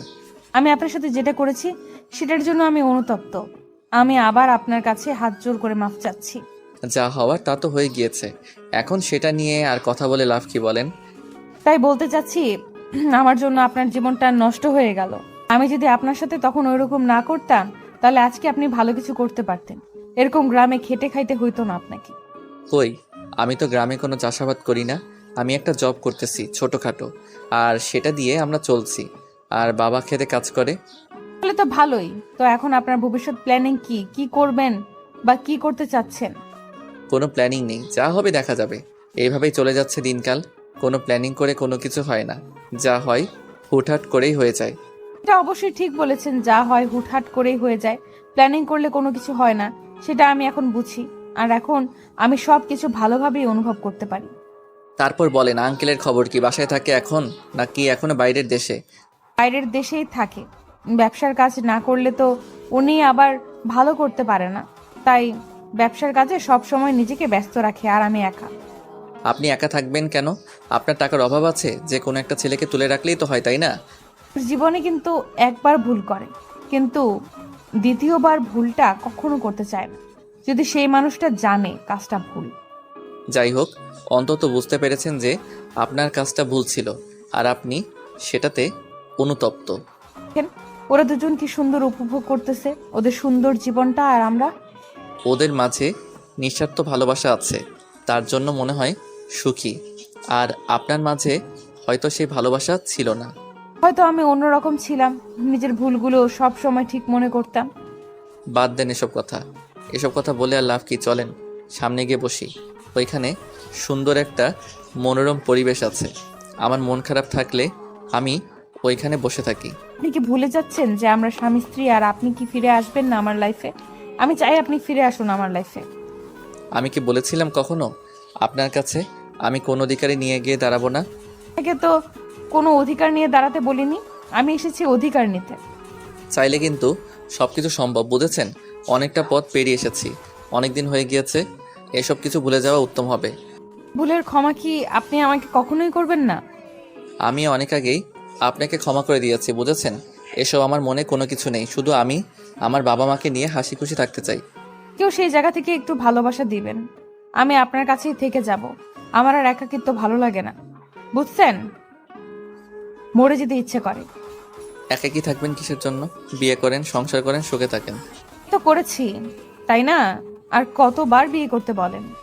এটা নামের বিয়ে ছিল। আপনি চাইলে আমি আপনাকে মুক্ত করে দেবো, সমস্যা নেই। আপনি অন্য কারোর সাথে সুখে থাকলে আমিও সুখে থাকবো। আমার জন্য কি আপনার মনের গহীনে কোনো ফিলিংস নেই? একটাবার ইচ্ছা করে না যে আমার সাথে সারা জীবন পার করে দিতে? ইচ্ছা করলে সব ইচ্ছা পূরণ হয় না। আপনার লাইফস্টাইল আর আমার লাইফস্টাইল রাত দিন তফাৎ। হ্যাঁ, আগে আমি ধনী গরিবের মাঝে অনেক পার্থক্য বুঝতাম, কিন্তু এখন সেটাকে আর পাঠ্য মনে করে না। এখন মনে হয় লাইফে সঠিক একজন মানুষ থাকা খুবই দরকার। সে ধনী হোক বা গরিব হোক, নিঃস্বার্থভাবে ভালোবাসতে পারলেই হলো। রক্তিম এবং মিতু এর মাঝে কথাবার্তা চলতেছিল, কিন্তু রক্তিম কোনোভাবে নিজেকে বিশ্বাস করতে পারতেছে না যে আদৌ কি মিতু তাকে সত্যি ভালোবেসে ফেলেছে, নাকি তার সাথে কোনো ফোন দিয়ে কোনোভাবে সে নিজের সাথে নিজেই বুঝে উঠতে পারতেছে না। অনেক ঘোরাঘুরি করলো, ঘোরাঘুরি করে সন্ধ্যা হয়ে আসলো। আর সন্ধ্যার সময় গ্রামের পরিবেশের পরিবর্তন হয়ে যায়। সন্ধ্যার সময় যেমন শহরে একদম কোলাহল সৃষ্টি হয়, সেই কোলাহলটা গ্রামে নেই। মৃদু বাতাস এসে শরীর হালকা করে দিয়ে যাচ্ছে, মনটা একদম শান্ত ও নির্মল হয়ে যায়। সন্ধ্যা ঘনিয়ে এসেছে, তার জন্য তারা চারজন বাসায় ফিরে আসলো। সুমাইয়া এবং আশিস এসে তাদের রুমের ভিতর প্রবেশ করলো। তারা দুজন রুমে চলে গেল। এদিকে রক্তিম তার রুমে যাওয়ার জন্য প্রস্তুত হলো, আর সুমাইয়া তার রুমে চলে গিয়েছে অলরেডি। মিতু রক্তিমের পিছনে পিছনে প্রবেশ করলো। রক্তিম বেশ অবাক হলো, মিতু কেন এরকম করতেছে, কেন তার রুমে আসতেছে এভাবে, আর মিতু কি চাচ্ছে বুঝতে পারতেছে না রক্তিম। মিতুর এসব বাচ্চামি স্বভাব তার মোটেও ভালো লাগতেছে না। আপনার কি হয়েছে? আপনি এভাবে আমার পিছনে পিছনে আসছেন, ব্যাপার কি? কোনো ব্যাপার নেই, এখন থেকে আমি আপনার সাথে থাকবো আর কোথাও যাচ্ছি না, শহরে ফিরে যাব না আর। এটা কিন্তু আপনি বোকামি করতেছেন, এটা ঠিক না। আপনি শহরে ফিরে যান, বুঝছেন? এটা আপনার জন্য ভালো হবে।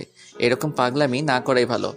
যে পাগলামি করে সারা জীবন সুখে থাকতে পারবো, আমি সেই পাগলামিটা করতে চাই আবারও। প্লিজ আপনি বোঝার চেষ্টা করেন, এটা সম্ভব না। আপনি ফিরে যান এখান থেকে, ভালো হবে। আমি ফিরে যাওয়ার জন্য আসিনি এখানে। আমি যখন তোমাকে দেখেছি তখন আমি ডিসিশনটা নিয়েছি। আমি আর তোমাকে ছেড়ে কোথাও যাচ্ছি না, আমি থাকতে পারবো না। আপনার যা খুশি তাই করতে থাকেন, আমি ঘুমাবো। এখন আমাকে ডিস্টার্ব করবেন না। মাত্র সন্ধ্যা হলো, খাওয়া দাওয়া না করে ঘুমাবেন মানে বুঝতেছি না ব্যাপার। আমি প্রতিদিন এই সময় ঘুমাই। রাত 10টায় ঘুম থেকে উঠে খাওয়া দাওয়া করে কাজে চলে যাই। কাজ থেকে এসে রাত 2টায় আবার ঘুমাই। সো আপনি এখন যান, আমাকে ঘুমাতে দেন। বললেই তো আর হবে না যে ঘুমাতে দেন। আমি এসেছি, আমাকে তো সময় দিবেন আজকে নাকি? অনেক তো সময় দিয়েছি, এখন আপনি আমাকে আমার মতো ছেড়ে দেন। আপনি আপনার মতো থাকেন। বললে তো সবকিছু ঠিক হয় না, মাঝে মাঝে কিছু রুটিন চেঞ্জ করতে হয়। এখন থেকে সব রুটিন চেঞ্জ হয়ে যাবে। আমি আমার কোনো রুটিন চেঞ্জ করতে পারবো না, বুঝছেন? এরকম গায়ে পড়া ঝগড়া বাদ দেন। আপনি আমার রুমে গিয়ে ঘুমিয়ে পড়েন, না হলে যা খুশি তাই করেন। আমি এখন কোনো কিছু করতে পারবো না। আচ্ছা, আপনার ঘুম পাচ্ছে, আপনি বিছানায় শুয়ে পড়েন, আমি আমার মতো থাকতেছি, সমস্যা নেই। রক্তিম গিয়ে বিছানায় শুয়ে পড়লো আর চোখ বদ্ধ করে নিল। এদিকে মিতু মুচকি হাসি দিয়ে নিজের দেহে থাকা অলংকারগুলো খুলে এক সাইডে রেখে দিল। এই বাসার ভিতরের পরিবেশটা অনেক সুন্দর। ভিতর থেকে দেখলে মনে হচ্ছে না যে এটা গ্রামের মাঝে। অনেক মহিলা এসেছে মিতু আর সুমাইয়া এবং আশিসকে দেখার জন্য, কিন্তু বাসার ভিতরে কাউকে প্রবেশ করতে দেওয়া হয়নি। সন্ধ্যার সময় হয়েছে তার জন্য। সবাইকে বলা হয়েছে কালকে সকালে এসে যেন দেখার জন্য। মিতু তার শরীরে থাকা সব গহনা খুলে রেখে দিল। রক্তিমের শরীরের উপর মাথাটা রেখে শুয়ে পড়লো। রক্তিম উঠতে চাইলে মিতু শক্ত করে রক্তিমকে ধরে যায়, ফলে রক্তিম আর উঠতে পারে না। কি করতেছেন আপনি এসব? প্লিজ আপনি রুম থেকে বেরিয়ে যান, প্লিজ। আমি আপনার স্ত্রী, আর আমার স্বামীর কাছে আমার যে হক আছে আমি সেটা আদায় করতে যাচ্ছি। কেন আপনি এরকম করতেছেন আমি বুঝতে পারতেছি না। প্লিজ আমাকে ছেড়ে দেন, আমি পারবো না এরকম কোনো কিছু করতে। আপনাকে তো কোনো কিছু করতে হবে না, যা করার আমি করব। আপনি শুধু আমাকে ভালোবাসবেন। বলতেছি তো আমার পক্ষে সম্ভব না, তারপরও কেন আপনি জোর জবরদস্তি করতেছেন আমাকে? তার বাচ্চা একদম মেরে ফেলবো, কিন্তু মেজাজ গরম করবি না। অনেকক্ষণ থেকে ভালো করে কথা বলতেছি, গায়ে লাগে না তাই না? আপনি হয়তো ভুলে যাচ্ছেন এটা আমার বাসা। আপনি যদি আমার সাথে কোনো রকম খারাপ ব্যবহার করেন আমি কিন্তু ভালো করব না আপনার সাথে। কি খারাপ করবে আমার সাথে? মেরে ফেলবে? আচ্ছা তাহলে মেরে ফেলেন, আমি মুক্ত হয়ে যাব। প্লিজ আপনি আমার অতিথি, আপনার সাথে আমি এরকম কোনো কিছুই করব না। প্লিজ আপনি প্লিজ আমাকে ছেড়ে দেন। কে শোনে কার কথা? রক্তিমকে একবার চুপ করে দেওয়ার জন্য মিতু ঠোঁট দুটো দিয়ে রক্তিমের ঠোঁটে ডুবিয়ে দিল। আর রক্তিম কোনো কিছু বুঝে ওঠার আগে মিতু তার ভালোবাসা দিয়ে রক্তিমকে পাগল করে দিল। রক্তিম আর কোনোভাবে বলল না, আর কোনো কিছুই বলল না। রক্তিমও পাগলের মতো মিতুকে ভালোবাসা দিয়ে ভরিয়ে দিল। সব বাধা বিভক্তি পিছনে ফেলে দিয়ে দুজনের ভালোবাসার সাগরে তলিয়ে গেল। এবং আগে এদের মাঝে যা হয়েছিল সবকিছু অবৈধ, কিন্তু আজকে সবকিছু বৈধ। ভালোবাসার কাছে মান অভিমান কোনো কিছুই না। যদি ভালোবাসা সত্যিকারের ভালোবাসা হয়ে থাকে, সেখানে রাগ অভিমান অবিশ্বাস এসব কোনো কিছুই থাকতে পারে না। যদি আপনি কাউকে সত্যিকারের ভালোবাসেন তাহলে আপনি হয়তো কখনো অসুখী হবেন না। যদি আপনার সম্পর্কের মাঝে অবিশ্বাস থাকে তাহলে আপনাকে সেই সম্পর্ক থেকে বেরিয়ে আসাই উত্তম। যেখানে বিশ্বাস নেই সেখানে সম্পর্ক তো দূরের কথা, তাকে নিয়ে কল্পনা করাও উচিত না, কারণ বিশ্বাসটা ভালোবাসার মূল চাবিকাঠি। এইভাবেই আমি তোমার কাছ থেকে সারা জীবন ভালোবাসা পেতে চাই। ভালোবাসবো, খুব ভালোবাসবো, যদি আপনি আমার শেষ নিঃশ্বাস অবধি পাশে থাকেন। আর কোথাও ছেড়ে যাব না, প্রমিস করলাম। আজকের পর থেকে আমি আপনাকে ছাড়া কোথাও যাব না। আমিও কথা দিলাম আপনাকে ছাড়া আমি দ্বিতীয় কোনো নারীতে আসক্ত হতে চাই না। সারা জীবন আপনার